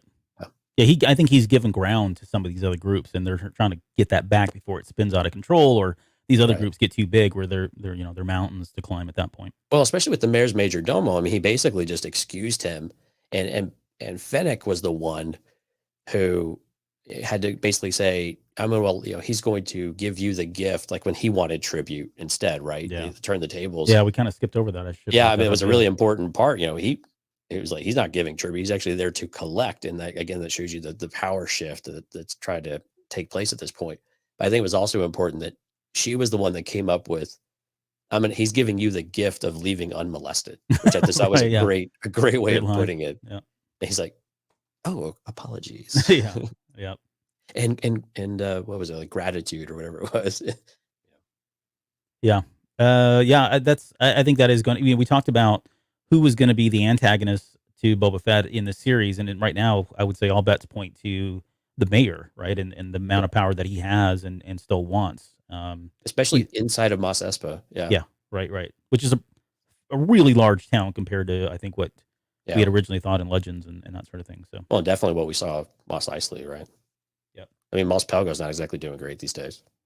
Couple quick questions. How does Jabba get around the desert? They would float on these little skiffs. Literally float on these skiffs. They didn't really crawl around. I think when he was, in episode 4, when they brought Jabba back in with CGI, they kind of showed him, sliming around. But generally speaking, they moved around on skiffs because they were just so huge. Right. And Rodians are, I don't know if they're water creatures or not, but I don't understand the lore. I don't think Rodians lived here natively. They just visited here because Tatooine was a port for anybody to come. That whole planet was really just kind of come and go as you please, and so far out from the core worlds. Yeah, and it was, again, Tatooine became a bit of a kind of an off the radar trade. Yeah, like kind of a trade. What's the word I'm looking for? But yeah, kind of a trade route, and maybe not necessarily a hub, but definitely a trade route. But then became a crime hub of sorts. Yeah, because of lack of oversight and law. Wasn't Robert Rodriguez brought in to direct Mandalorian episode? Yes, and he is getting lots of notes. I mean, he directed this episode, but he did not write it. It was written by Jon Favreau, and he literally has Jon Favreau and Dave Filoni writing these scripts and telling him, nope, you can do that, you can't do that, this is why this works, and that sort of thing. So, not to say that Rodriguez isn't a fan of Star Wars to begin with. I know he is, but I mean, you got those two guys. Most directors don't necessarily write anyway. Yeah, right. Yeah, exactly. But yeah, I think the point that Alejandro was there to make is that maybe he didn't have as much influence overall in the Mandalorian episode that he directed. Right. Maybe it's more the fight scene side of it. I don't know. That's an interesting concept. I don't remember that being the case, but that's interesting. There's okay, we get into the cantina here on Mos Espa, and yeah, I mean, I've got some pictures, obviously, but Max Rebo, and I don't know, like, I mean, you've seen one Bith, you've seen them all, right? But is this Friggin' Dan, or is it somebody else? You think it's just some other? Yeah, they've upgraded their instruments. That's for sure. Yeah, Rebo's got lights on his now. Yeah, it's like LED lights at that. Yeah, it's looks like the Eddie Van Halen guitar from the 5150 tour. It does. It sounded more like didn't it sound like more like a sitar or something like that though? Yeah, it was more of an acoustic tune, but it was for anybody that was wondering. I'm sorry, I'm making the screen go crazy here. It was one of the songs from the cantina that was played. That was just kind of like a cover song of that, or cover version of it, which I thought was cool. But I think that was confirmed to be Max Rebo. I don't know if that was confirmed to be Friggin' Dan from Friggin' Dan and the Modes and the Nodes. Yeah, the Nodes. Yeah. If you don't know what we're talking about, you have to go to From a Certain Point of View, A New Hope edition. Yes. Yeah, that's where all that's coming from, that book, those short stories. But here we have the lovely Madame Garza Fwip. I didn't get her name, but I'm glad you wrote it down because I forgot to. So I mean, we talked about this character quite a bit. Not Jessica Biel. It's not Jessica Biel, okay? So that's an inside joke. If you've been watching or listening to the shows, you know what we're talking about. Huge confusion going on there. But yeah, this big name character, big name actress, I guess, or fairly known actress. So I suspect we're going to see a lot of her in this series, and she definitely seems to be on Boba's side. Boba seems to like this establishment. He likes, man, things are good. There's people gambling. There's music. It's real lively. He's like inherited a pretty good spot here to take care of. He's got to keep these guys in. Wants to make sure it continues to thrive under his watchful eye. Mm-hmm. And he got kind of touchy-feely there with him. Yeah, and so she's not in Team Boba, right? She's not in the Boba camp. She's in whoever's going to stay out of her way and let her make money and do what she needs to do to make a living, right? So I think that's the angle. She's a businesswoman first. Yeah. So whatever it's going to take for things to go smoothly. Hey, we'll refresh your helmets and can we shine them up by filling it with coin? Basically, which is. I thought that was actually a pretty nice little angle. Yeah. Again, she knows the game, so she'll take care of it. Yeah, there's where was that? There was something else. Oh, I put in here that was a Cuban Cabana vibe going on with the music. Right, there was. But the helmet's coming back with coins. I was like, oh, that's why there was coins in the helmet during the trailer. Right. We like racked our brains on how that was even what that even meant. Yeah, makes sense. Going around, pass the hat around. And how sad for the Gamorrean guards is it that she says, do you want us to take your Gamorreans in the back and hose them down and feed them? Yeah. But again, I want somebody to hose me down and feed me. I mean, that'd be great, right? Isn't that? You're married. That's what she's for. Yeah, maybe. Anyway. But it just shows you like second class citizens and like how they view one another. And the Gamorrean, poor guys. When you see a porcine or porcine, whatever they're called. Yeah. The what? Porcine. Isn't porcine like pork? I don't know. They're pig-like. Pig-like? Okay. I don't know.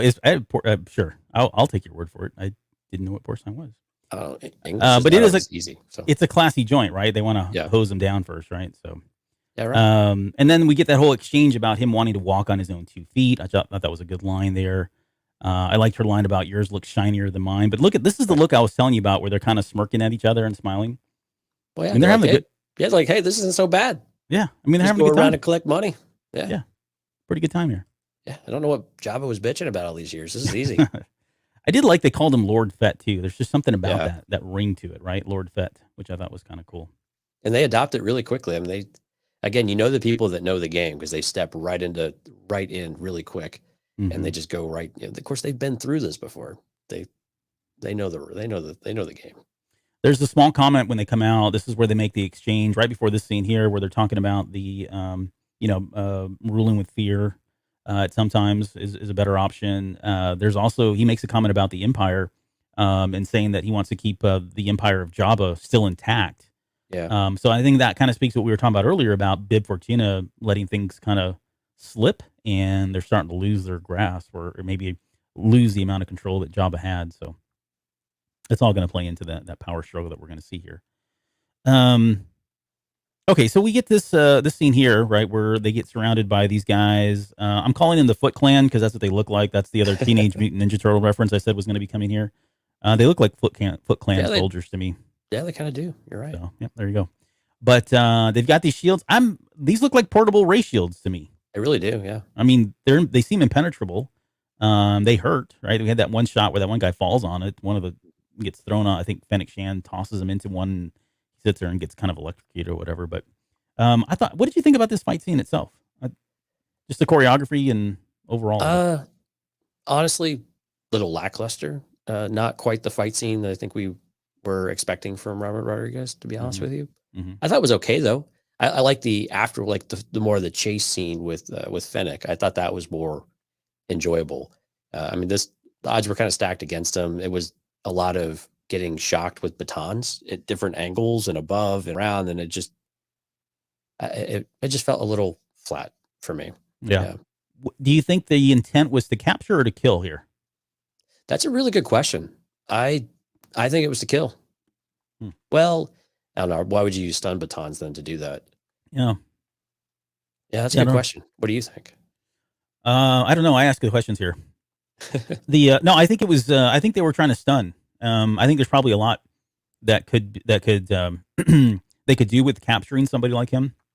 Certainly, killing him would be a way to do it too. But hey, do you notice what's over Boba's hand in this image that you've got on the screen? Over his hand? Yeah, the shield, the armor plate over his hand. It's the same thing arrow? That's the same thing that that Din Djarin's got. That looks like the shore trooper. Yeah, it looks like a shore trooper part. Yeah, the cover there. Anyway, it's just kind of gunmetal colored, but I never noticed that before. We speculated about Din way back when.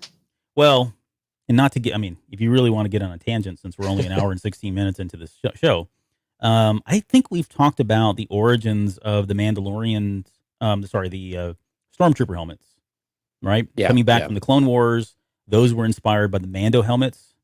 Because of Jango Fett. So I think it makes sense that naturally there's going to be similarities and there's probably some reason why this triangle needs to exist on the armor. I don't know. Right. But yeah, I think that's where the inspiration definitely comes from. Yeah. So what did you think of the fight sequence overall? It was okay. Like I expected it to be, I was expecting more brutal, more violence, similar to what we got in the Mandalorian episode. Yeah, the tragedy. And it wasn't, and it was fine. I mean, it served its purpose. So again, you can chalk that up to there's just bad editing, or these guys were older, and some of the shots were them. There were shots that they weren't them. You could tell when they weren't, and you could tell when they were. But I think it served its purpose. I didn't really have a problem with the scene overall. There were certain shots like this one here that I have, this overhead aerial shots, a very Robert Rodriguez kind of shot. There were some cool shots like this one where we got the upskirt shot of the poor orc there on the right hand side. I took this. I didn't mean to take that, and I was like, "Oh, gross! I don't want to show this on." And I was like, "Oh yeah, you never want. You know what? I am going to show this on." I know. I was about to say, you after the fact, you're like, "No, I'm pretty happy." Yeah, pretty happy. I caught that moment there. So, right. You're welcome. It was interesting that Lauren. they were kicking. You don't really view the Gamorreans as people who go and kick around. You just kind of smash and grab and whatnot. Yeah. This was. I mean, they were pretty brutal though. I mean, this whole scene here where he comes in with the machete, which is another, I don't know if that was what he was going for, but that's a Robert Rodriguez movie. But yeah, him coming in here and kind of slashing this guy's throat. His head's way too big. Yeah, I think it's more the bodies feel a bit more slender than we're perhaps used to. But they were a little better proportion than what we saw in the arena in the chapter 1 or chapter 9 of Mandalorian. Yep. And then here's this scene here where, again, I thought this was just a great look. I mean, again, Tamara Morrison does a really good job with all of his facial expressions. The intensity. The intensity of it all, yeah. I think he does a great job on that. There's the Haka Slam, or whatever we're calling that there, the Haka Slash. Right.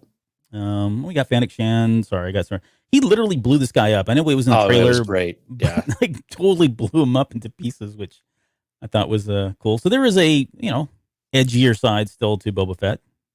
He didn't have to do that. Right. But he did. I don't know who put it in there. Tuan said parkour, which I don't know if you're echoing the the Office episode. If anybody's an Office fan, there's an episode where they do parkour. But it was I liked it. I didn't have a problem with it at all. I actually kind of enjoyed it. Fighting the streets, and here we get to the moment where he tells her, he says, "Fennec, alive, right? Keep one alive, or keep them alive." I thought it was funny because she's here. She's got both of them subdued, at least, right, or trapped. And she's like, I'm thinking to myself, she's probably thinking, well, I only need to save one of them. I can at least kill one. So she does, and she kills, knocks that one guy over the edge, kills him, right? And she can come back to apprehend too. Yeah, and bring him back. So she did exactly what was asked of her. That's right. Okay, and then we get the orcs, or I keep saying, I'm sorry, the Gamorrean guards, taking him back, and I think this is where they kind of proved that their loyalty, right? They didn't have to do that. They could have easily done a number of things with him. He wasn't in any kind of condition. Let's talk quickly just about his condition. I know we've already talked about it a little bit, but I think a lot of people were upset that he's kind of like this frail human being that can only go so long before he's got to recharge, and it doesn't line up with what we saw in The Mandalorian. But to be fair, we only saw him in small bits in The Mandalorian, so that's not to say he didn't go back to Slave One or Fire Spray or whatever his ship is called now. It's not to say he didn't go back in there and get back to healed or had to take a breather or whatever else. But do you have any problems with this? I guess the vulnerability of Boba Fett in this series so far? Is he too soft, too weak? I think it's fair criticism actually, because we saw them take on several squads of stormtroopers without really much of breaking a sweat. So I think it's fair criticism, and this is a healthier Boba Fett than was at that point. Now he did take some pretty good rib shots with the batons, so and a lot of shock damage, I would say. Yeah, a lot of shock damage. Yes. So he did take some pretty severe hits, but then at the same time he was catching the rods and that type of thing. So yeah, those things probably hurt a lot, and so it seems reasonable that he would have to go back to the back to, but it did seem like it was a lit too easy for him to get that hurt. It was almost like a severe swing of, well, we have the Mandalorian who can never seem to get injured, and then now we have Boba getting injured a little bit too easily or too quickly. Now, this, unfortunately, the more cynical side of me says maybe this was just a setup so they could get him back to the back to do another flashback sequence. Right. I mean, and got to get that in somewhere. Because that's what it was. And we know the next episode, we know that they're going to interrogate the guy that they capture, right? We've seen that in the trailer. So it's not a spoiler. It's just, we've seen Fennec and them hauling the guy into that chamber, right? Yeah. And so now we make sense how that fits, right? But yeah, it just seemed like it was another way to get him in there to do more backstory. And we've talked about this before. I don't like doing those types of, you put people in the right place at certain times just for convenience factor or to serve that kind of purpose. And this is one of those cases of an example of it where I'm like, okay, this part of that backstory, that flashback or that memory wasn't needed. We had a lot of good stuff. I would have been perfectly okay with what we had and not getting anything else and waiting until another opportunity where it was more organic to go back into that state, because here it went straight back into it. Yeah. And again, it had the weird, same distorted look, like that he had just come out of it. And so I'm confused. We don't have that going into it before, but now we have it going into it now. It's just. I get what you're saying. Yeah, the inconsistency the green, of that. Yeah, whatever that green distorted look thing was. Noisy hair. Noise, the noise pixelation thing. But yep. Anyway, but yeah, I just don't like the convenience factor of that kind of stuff. Yeah, I get you. I'm with you with the Gamorrean guards, though. This is a great example that they're loyal, and again, they don't necessarily have ambition. I think that's the thing that maybe Fennec will prove us wrong, but Gamorrean guards really just want a roof over their head and food and a place to be and a job. Basically, they don't seem to have a lot of other wants. Wife and kids, steady income, or a pension plan, tuition for their kids. Yeah, right. And maybe that's not like very every sensitive Gamorrean of me. Right. Yeah. Maybe that's not very sensitive of me. Gamorreans need love too, and Gamorreans should have all the other opportunities around the others of the galaxy, of course. But at least these two, this is kind of basic needs. They know what they're good at, and they're going to do it. So yeah, they seem like two pretty loyal lads. They look like upstanding kids. And just as a reminder, we are going to be marching this weekend for the rights of Gamorrean guards here in Austin. So you're welcome to join us Saturday at 8 a.m. Yeah, we'll be marching to the Capitol. So we got your back. Okay, so no, seriously, bring your loincloths. Yeah. No, okay, never mind. Still a PG-13 show. Yeah, I know. I'm trying to keep it clean here. I don't have a problem with the fact that he was injured that badly. I mean, I'm just going to chalk it up to he got the crap beat out of him, and it was severe enough that he had to go in the back to tank. I do feel like it was a way to kind of transition to the flashbacks. It was rushed, but I think. Yeah, it was kind of probably rushed too. But here's the question that I would pose to somebody. Granted, they're very different people. One's older than the other, but if the Mandalorian, if Din Djarin was in that same situation, do you think he would have been brutally beaten like that, and to the point where he couldn't, even pick himself up? Right, somebody literally had to pick him up. So flip the roles. Do you think that would have happened? In what way? I mean, if it was, would they? Because they're both wearing Mandalorian armor, right? Oh yeah, without a doubt. Because remember, everybody wants the armor anyway. Mm-hmm. So I have no doubt that they would have beaten Din to a pulp if they had the chance. Because we've seen countless times where everybody's willing to just kill him and take the armor. I know. So my question though is, okay, I'm misunderstanding. No, you're fine. It's what I'm saying is Boba Fett. Like if Din Djarin was in that same situation and he took the amount of damage he did, oh no, would he just get up and walk away? Okay, yeah, he would. Yeah, he would have blocked it all. Yeah, everything would have hit the armor mysteriously. It would not have found all the soft spots. Okay, because going into a stream of blaster fire and not finding the. I mean, he's got a force field around himself. Yep. All right. Okay, we're rolling into. We'll stop at 3 hours tonight. So, but we do get the flashbacks here again, and this is another weird part of it. This is the part where I said the writing was kind of interesting or weird or different. It didn't sit well with me. But we don't end on the present time, right? We end on a flashback. And I get why. Maybe if I remember, we'll talk about maybe the why here in a little bit. But it just was odd that this takes us out, right? The episode's taken out through the flashbacks. But nonetheless, we get this scene here. And I forget, somebody mentioned it earlier. I don't understand why this happened either. And granted, I've only seen the episode a couple times, like 4 times. But I don't know why they allowed the kid to take 2 adults out into the middle of the desert. I mean, granted, he had his, Snoopy the dog next to him or whatever, but right. Didn't seem like I didn't really get what you got a theory for that, or if it's anybody that's still with us and watching the chat, and you've got theories as to why this was even, other than again a plot element, right, to kind of give us the reason why he earns the respect. What sense did this make? Well, I think also you were talking about Tuscan culture, right? And we've seen this. If you remember some of what we had seen previously with, what was it? Was it in the comics, or maybe it was in? I can't remember what it was, but with the. Yeah, it was in the comics where the Tuscans have to go out to to prove themselves, and they have to go and do certain rites of passages. And the young ones, everybody has a job, and everybody pulls their own weight. Mm-hmm. It's not a culture where the children and the women sit around and just do children and quote unquote women things, and then the men go do that. And it's not like that. Everybody has a place. Everybody is expected to pull their weight. Everybody, maybe not equals, but everybody is supposed to do something, and the kid is in charge of prisoners, and I think it's a good opportunity for him. And then they probably see it as very low risk because again, they're still within earshot, I guess, for them to be able to get to. They're not terribly far away, although I guess they were far enough away for them not to hear the monster. I think they were pretty far. I mean, they actually went to another homestead, and the Jawas, unless that guy's an idiot and decided, oh, here's a great place, I'm only half a mile away from the Sand People. Right. Yeah. And there you go. Yeah. Kind of become a man again, rite of passage type of thing. Right. And yeah, so it's to be expected.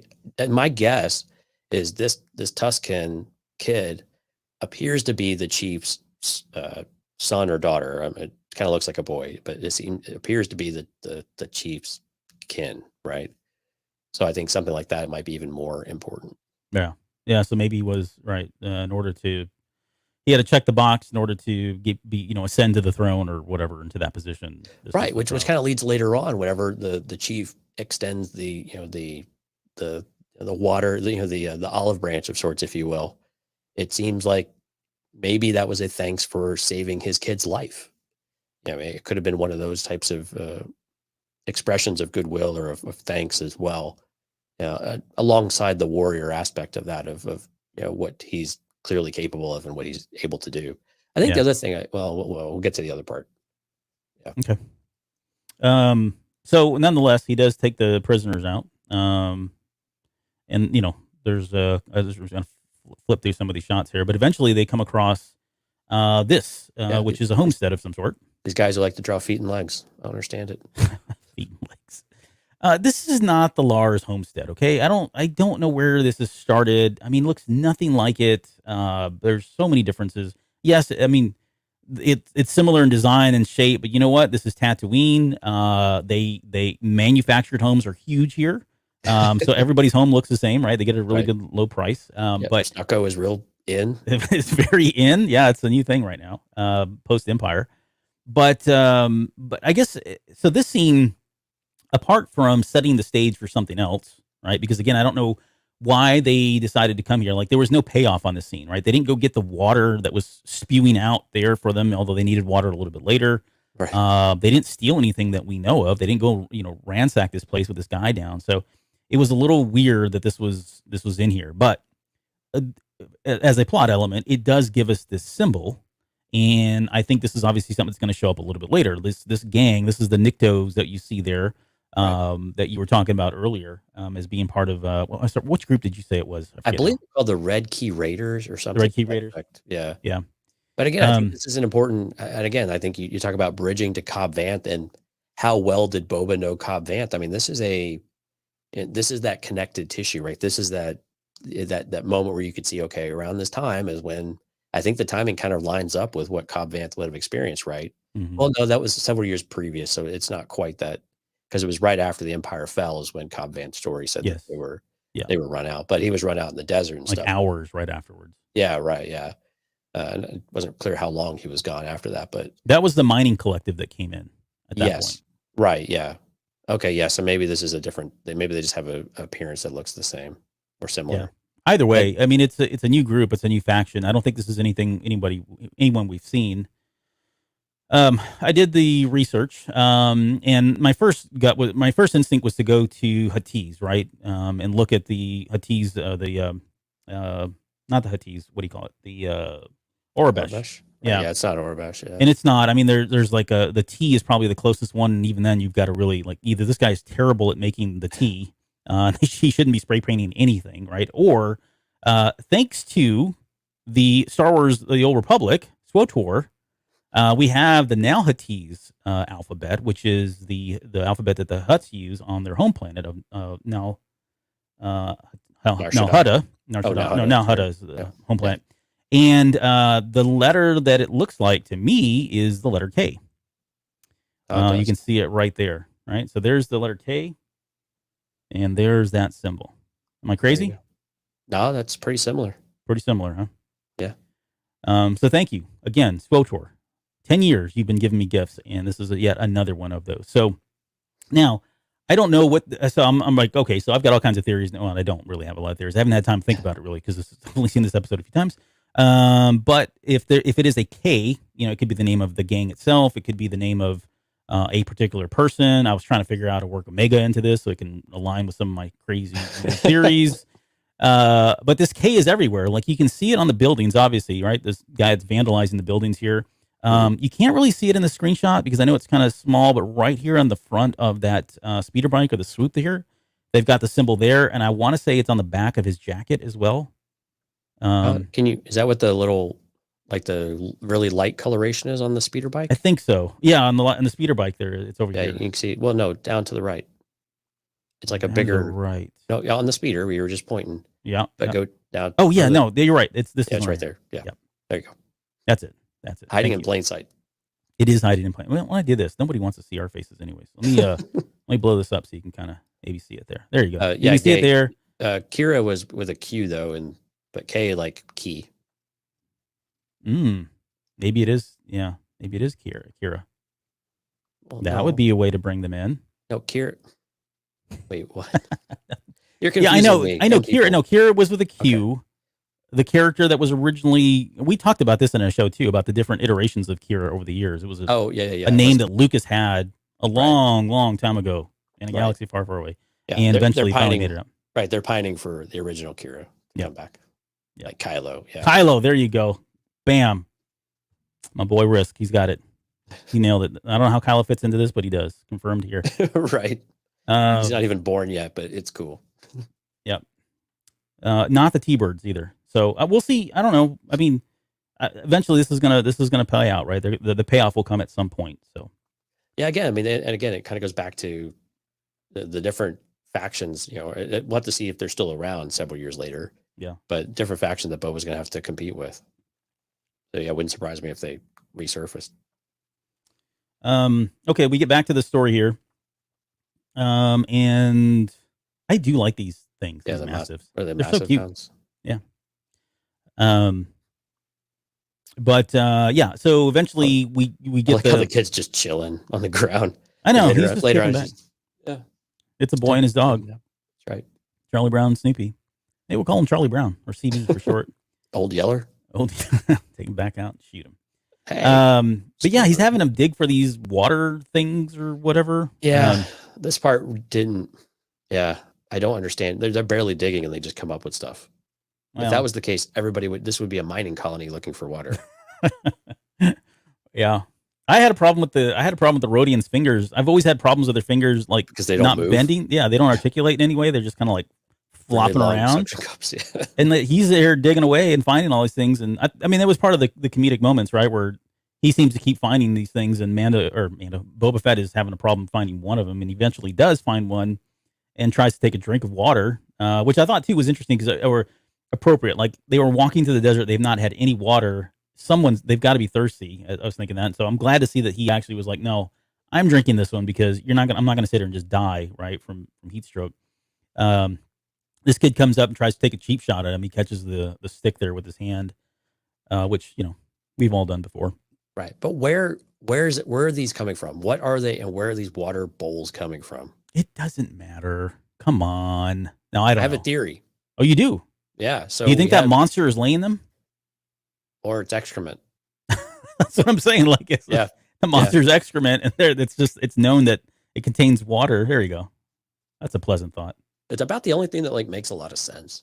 Why something with water would be just arbitrarily in the sand. Who said that's the ugliest dog? That's Steph. She doesn't. You watch your mouth, young lady. Yeah, she's in trouble. Those are cute dogs. They are. That's a cute picture. Okay. Oh, yeah, there's the Kraken, the Tatooine Kraken. Tatooine, yeah. So eventually, I was not expecting this. I don't know. I've never seen this monster before on Tatooine. Didn't know exist. I mean, there's all kinds of monsters on Tatooine from Legends and a lot of the video games, but I don't remember ever seeing this particular one. There are so many people who are finding all the references for what this reminds them of, though. Yeah, there's I've heard Goro. Goro from Mortal Kombat. Mortal Kombat, yeah. There was another one from what movie was it? It was a wave flashback type of thing. I forget what it was, but Clash of the Titans? I can't That's remember. the Kraken. The Kraken, when I said the Tatooine Kraken, I'm talking about the 1980 Harry whatever movie, Clash of the Titans. Right, yeah. Stop animation. Yeah, well, there was another one that was like a green alien with 4 arms. It was a little more slender, though. I forgot what it was from. But yeah, there's a lot of references to what this could have been. I mean, this is like a hut, though, because he's got the 12-pack going. Yeah. Like that hut from the comics. Jacked. I know what you're talking about, yeah. Yeah. But yeah, this thing is unleashed, I guess, or uncovered. They dig him out, and the battle ensues here.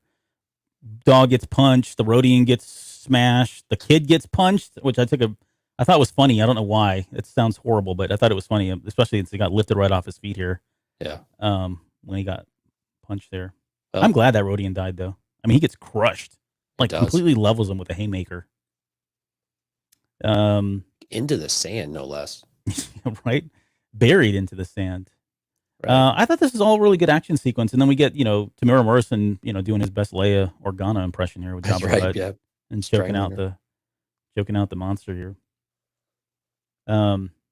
This is all good stuff, though. I mean, I kind of enjoyed it, and it was more brutal, right? We got to see a brutal side of Boba Fett that we probably hadn't seen just yet. But I called this Boba Unchained, but he's still chained. But it was just kind of like this moment of freedom for him. You know what I mean? Like the way he kind of stood there once he was done. Oh, you're absolutely right. I'm glad you pointed out, because it's very much of kind of Boba reclaiming his strength and his power, if you will, and finally feeling more like himself and being able to assert that side of him and not feel like this whole subjugation or whatever it is that he's doing, where he's feeling lost, right? Because he's almost he just feels out of place ever since the episode started. No matter what scenario he's in, he's just kind of out of place. Yeah. But all of a sudden now it's like all of a sudden he's back. Right. You know, every time I hear that with Boba's back, I think of Robot Chicken. You watched a lot of Robot Chicken. I watched a lot of that one episode. Yeah. That one episode. Yeah. Okay. We, so then we cut over. So the boys stand there and we're all kind of left. What's that? They cut over. Yeah. As they cut the head off. Sorry. I didn't mean to get ahead of myself there. Oh, that was terrible.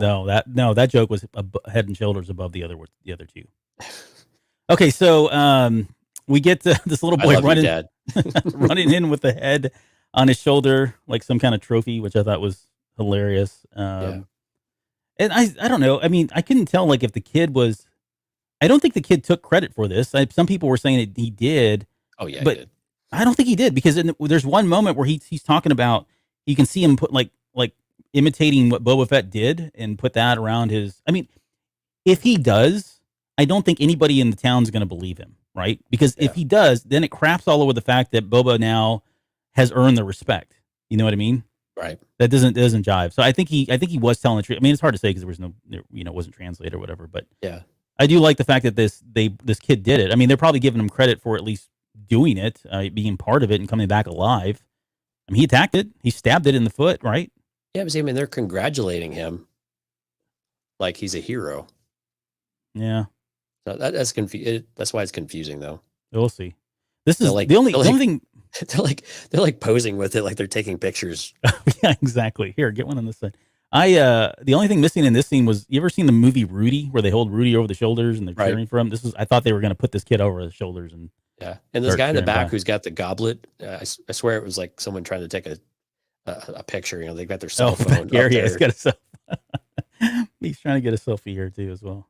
This is what who was it? Gary says you scrolled by that chief with the medallion, the Death Star medallion. Yeah, that he talked about earlier. Yeah, it does kind of look like the one from A New Hope. Yeah, he just took it and repurposed it. Threw some bones on there, some nails, some teeth. Boom. It does remind me a bit of Memphis Nest in the, what are they called? The Cloud Riders? Cloud Riders. Yeah. See, now why do we remember that now? Yes. Why? We got it. Why? We've earned our Star Wars card back for a little while. But yeah. I like the design though. Yeah, it's very much, it reminds me a lot more of Memphis Nest than maybe of the rest of the Tuscans that we have. Actually, the design of these Tuscans is a lot more darker color and like richer color than just the sand that we've seen. Oh yeah, for sure. I mean, and this is like, if again, not to go back to Star Wars: The Old Republic, but in SWTOR there are different clans of Tusken Raiders, and they have various looks. Right, it's not all just the makes sense sand stuff. Right, so they're more tribal. You get a lot more background, and I'm sure some of that inspiration came from that as well. So let's see, where are we at here? Yeah, and it kind of ends here on this final moment where, you know, this leader walks up and then just doesn't even make eye contact with him, but he hands over the water, which I think was all really Boba Fett wanted, was a drink of water here. It's all he wanted the entire time. But that was it. See, some of these frames, I'm glad you did this, and you have to tell me, I don't know if this may just how you took the screenshots. Doesn't it seem like some of these scenes are really washed out? Like just really washed out. Like some have really rich colors and others just really feel washed out. And I don't know that that's intentional, because if it was supposed to be intentional, like in the Matrix, right? When you're in the Matrix, everything has this green shade to it. Mm-hmm. But this, it's very inconsistent with how they're showing it to us. It's just very distracting. And again, you can see here, the colors are very muted. You know, especially Boba is very pale, and you can see it go an image before. Yeah, this one right here too. Mm-hmm. Look at all of that, and then you go to the one before that, and that's not that's much richer, right? All these colors, the blacks are richer, and then you get here, and again, it's more. And I think it's that screen, and this is where you can see that screen in the back is just not quite selling it as much as I think it. Yeah, but yeah, and there's risk. You know, kind of forgot to color grade. It kind of seems like they forgot to color correct. Yeah, or not forgot, but anyway, it surprised me the inconsistency of the colors here. Was it because they were doing? Was it only in the flashback scenes? Maybe. It's the only time I really noticed it was really in this sequence right here, where it was just obvious. It was like flipping back and forth of what, how rich the colors. Yeah, I'm the just color wondering if it palette was like a was. stylized thing to kind of Right. And make again, you. and I'm sorry to interrupt. Here No, you good. can see where the screen is.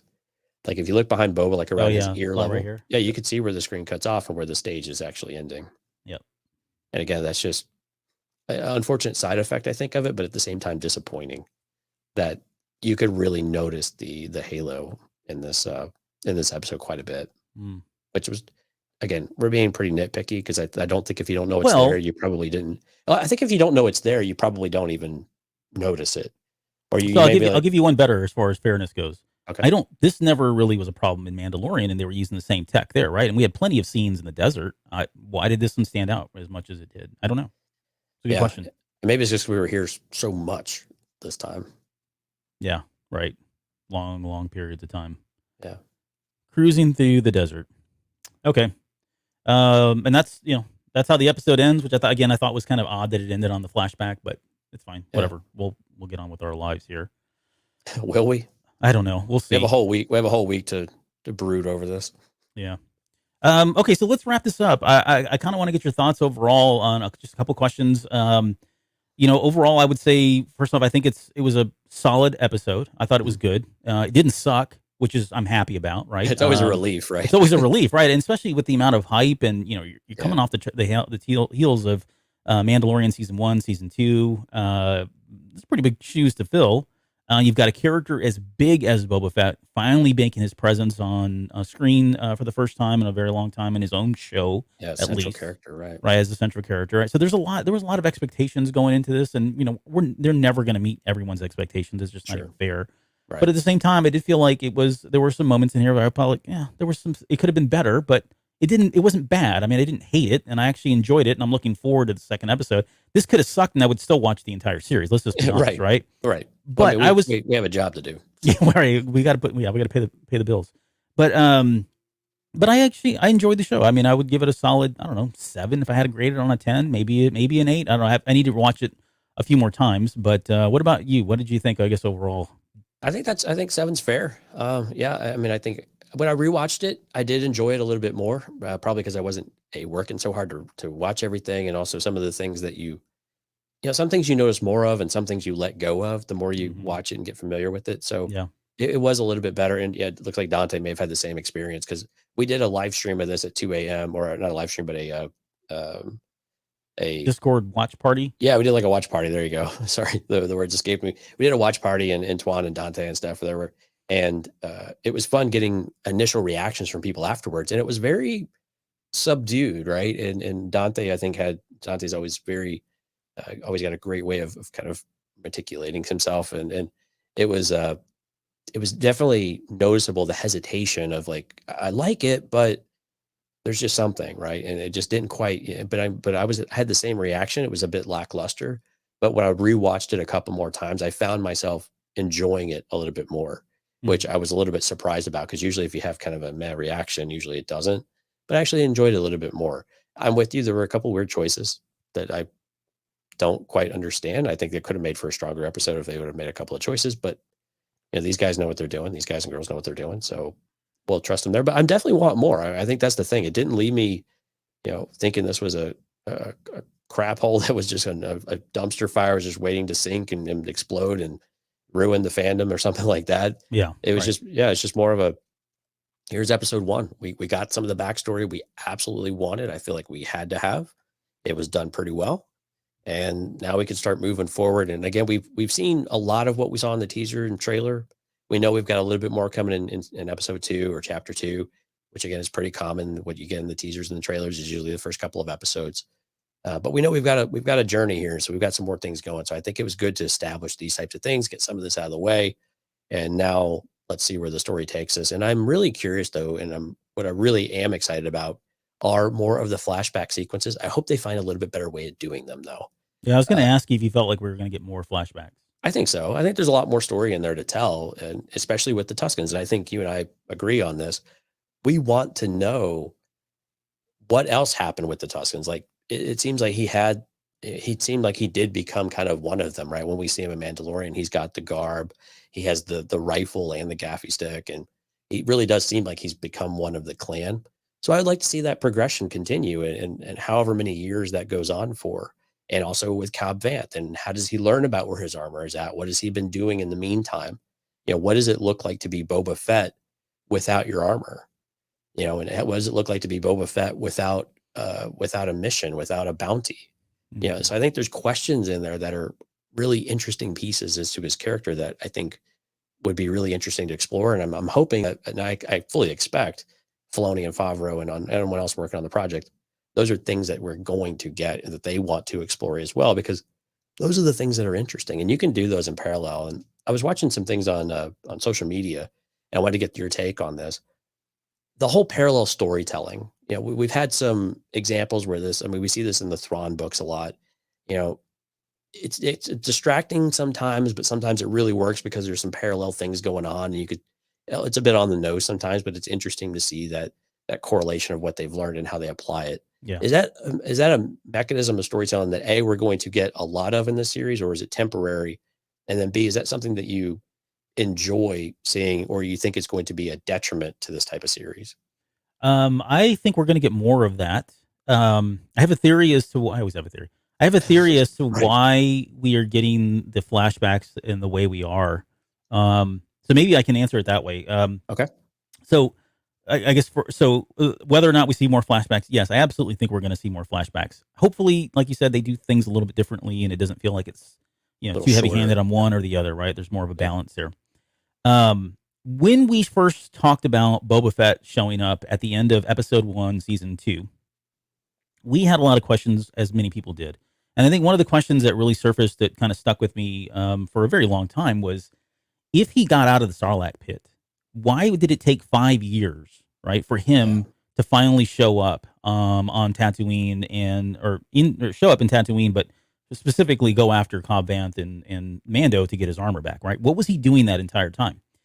He seems healthy enough here, right, that he would be able to just kind of walk away. I mean, he had that whole fight with that, monster, 4-armed monster Goro thing, and he was fine. So there's some inconsistencies there, but that's another story. The thing that we talked about, I guess one of the theories that we pitched at that time was that he was getting nursed back to health with the Tusken Raiders, and it does look like maybe some of that may happen, maybe not. It doesn't matter. I think what they're trying to do here is, if you think about Boba Fett before this series started, going into Return of the Jedi, he's had a pretty rough life. We've talked about that. Some would argue he was a very, a lot of people have argued that this isn't the same character, right? He's not as ruthless. He's not the killer that we saw and expected or dreamt about or read about in Legends, right? Something happened to him. Something changed him. And my gut tells me now, and I'm probably reaffirmed in that theory, that in that time that he was spending with the Tusken Raiders, he doesn't have the armor, right? He's got to learn how to be a warrior without the armor. He puts on the armor. He's awesome. He's a badass, right? He can do all kinds of cool stuff. Without it, he's never had to learn to live like this. And my gut tells me they're going to show us the progression. They're going to show us and explain why he is not the ruthless killer that we see now, the softer side of him, right? I think some of that is going to come from his time being spent with the Tusken Raiders, earning their respect, filing in with their ranks, going on hunts, and learning, all that stuff. And that's going to teach him that, look, you were a savage just like the Tusken Raiders are seen as savages, but there's really more depth to them, right? You don't have to be that way. So I think that's going to get exposed. And if they do that over the course, I think they build the case as to why we're seeing a different take on Boba Fett and why he is a little bit different, because he's gone through some crap, right? I mean, he's lived a very kind of richful, experienced life in these last 5 years, a very humbling life in the last 5 years. And maybe it's only when he finally feels like, okay, I am a totally different person and I can be this different person without the armor, that he decides that, okay, now I can be even something more because I can get my armor and I've learned how to be Boba Fett. Like, who is Boba Fett, right? I think that's kind of what they're trying to answer here. Did I answer your question? Yeah, no, I absolutely love it. Yeah, I think that's it's a basically rebuilding of himself. Yeah. And he's been torn down, so now it's an opportunity for him to really kind of reclaim himself, but also reclaim his heritage in a way. And that's like you said, that's beyond the armor.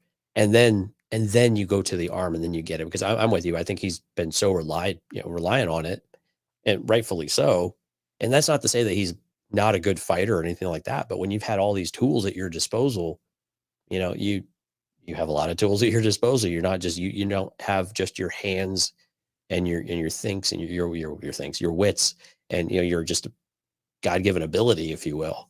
Mhm. You just don't have any of that. So to have to reacclimate to a simpler life, and who better to teach you the harshness of life than the Tuscans in the middle of Yeah. the desert? Yeah. Right. So it's a great fit. So I'm really excited, and I think I'm with you. I think we're going to get more of it. I hope they do it a little bit differently, but I think we're going to get more of it. I think it's going to be really, really good. I'm really looking forward to that. Yeah, it's almost like he's going back to his roots. His warrior roots. He's been Boba the bounty hunter, Boba the mercenary, Boba the crybaby. Whatever. Right. Now it's time to be a Mandalorian. Yeah, exactly. Now it's time to be a Mandalorian, trying to be a warrior at heart, and I think he's going to connect with that on a different level, having spent time with the Tusken Raiders and been a part of their. But he doesn't really. Well, I got to track back on that one because he doesn't equate to being a Mandalorian, right? Mm-hmm. That's what he says to Bo-Katan, right? Yeah. But then again, he's got even on his pauldron, he wears it. He still has the beast skull. Yeah. I always forget what the name of the beast is, but yeah. The Monosaur? Mythosaur. Mythosaur. There you go. Yeah. I'll take Jim J. Bullock for the block. Yeah. But again, I hope that we get some of that backstory too about why does he not affiliate with Mandalorians? Is it that there's just a bunch of BS that goes along with being Mandalorian, or it's just no, he's his own person and he doesn't want to. Yeah, I think it's probably part of that, and his dad his dad wasn't. Yeah, was probably shunned upon as well. And that's another aspect I think would be interesting to get. Would be an idea of a little bit of Django's backstory too. Yeah, about what it meant to Django, like the Mandalorian aspect of life, if it was important at all, or if something that he even dabbled in, or was he an outcast? Because we know he was a foundling. We know Django was a foundling. Yeah. So yeah, he could have been outcast from other groups or other sects in there, depending on what was going on. Yeah, we know there's divisions, and I mean, there's a long history of infighting and potential civil war with Mandalorian. So it's not out of the realm of possibility. But it'd be interesting to get a little more bit of Django's history too, as a result. And again, part of Boba's journey of kind of reclaiming the Fett name, maybe not reclaiming his ability as Mandalorian, but reclaiming the name Fett. Yeah, I think is probably more appropriate. Yep. Well, I think with that, we're going to end the show. I do have one quick note. We are going to record a Patreon only episode this week. I think it's this week. And I haven't told Jonesy what the title is, but I'm going to tell you now, Jonesy. We're going to do an episode on respect and fear. And what I want to do is dig into that a little bit more. We talked about it in this episode, but I want to kind of dig into some examples where we've had characters in Star Wars that ruled with respect, or we saw as respectful leaders in some way, and why. And then talk about those that ruled with fear, and we have plenty of examples there. But then just kind of talk about, which one, what are the goods and bads, and where do we see Boba Fett aligning with some of this stuff? Even that he wants more respect, but is he going to cater and give in to fear, like Fennec Shan is kind of whispering in his ear, kind of thing? So that'll be the Patreon episode, and again, we'll record that probably later this week here as well. Yeah, so maybe we'll look forward to. And if we end up doing it live, we'll let everyone know. Yeah, it's been kind of fun to do the Patreon show live. Yeah, it was actually. It's a different kind of show. So if you're a Patreon subscriber, it's more relaxed. Let us know what you guys think too. If you like the more, we know the live stream is a little bit different because we do a little more interacting with the people who are in the chat because we find that enjoyable, and it sounds like other folks do too. So let us know if you're on the Patreon side of that. We know sometimes it gets a little heavy on the visual side rather than the audio side when we're doing the video, but because we do show and tell. Well, yeah, the whole show and tell thing, but yeah, and Albert doesn't describe anything ever. It's true. I'm horrible at that. You're terrible. I really like backtrack here. I mean, he's telling you in smoke signals, but anyway, let us know if you like that, and if that's something you want to continue to get live. We appreciate the feedback there, of course. Patreon.com/theCantinaCast, or you can always find us on all the social medias at either the Cantina Cast or Cantina Cast, and you can find us on Discord at earglemedia.com/Discord. And you can chat with us there. Again, we have a dedicated spoiler thread for Boba Fett. And again, if we're going to have watch parties, we usually do them through Discord. So if you want to be in the know on all of that, join us over there at earglemedia.com/Discord again, and you will find all of us there. We're always active. Yeah, good job. It's not even scripted. Your brother, man, he cracks me up. I will only Patreon if my money goes to Jonesy. Only. Okay. Thanks. We'll figure out something. Well, unfortunately, it all goes to Mike, so we all lose. Right. We all lose. No one wins in this game. Okay. Thank you to everybody that came. I mean, there's 8 million people in the chat tonight. Fantastic. We're going to get through all of them, but we had about 24 people at one point, so it was awesome. Yeah. Thank you, everyone. We love you all.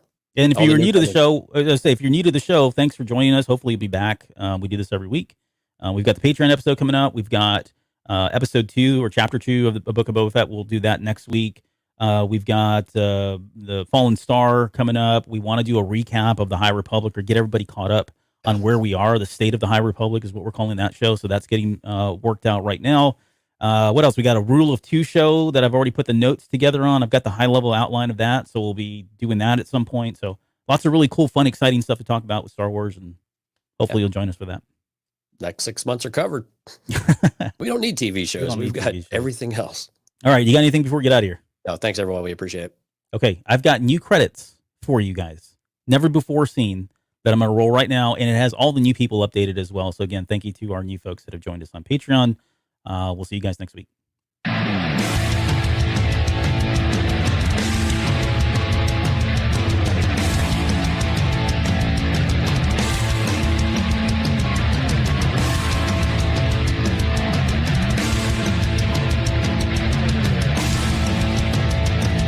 You're still listening? Wow, that's amazing. Well, I'm here to give you the disclaimer. Normally we do a big, long, drawn-out disclaimer thing saying what's what and who's what and all that other stuff, but I think you guys kind of know that Lucasfilm and Disney have no affiliation with us at all, and we have none with them. We talk about Star Wars, which is their property and all that other good, fun stuff, but I think you can tell which is our stuff and which is their stuff. If you can't, well, then send a lawyer to send an email to me and I'll be glad to chat with them. Other than that, you know what's what, so that's your disclaimer.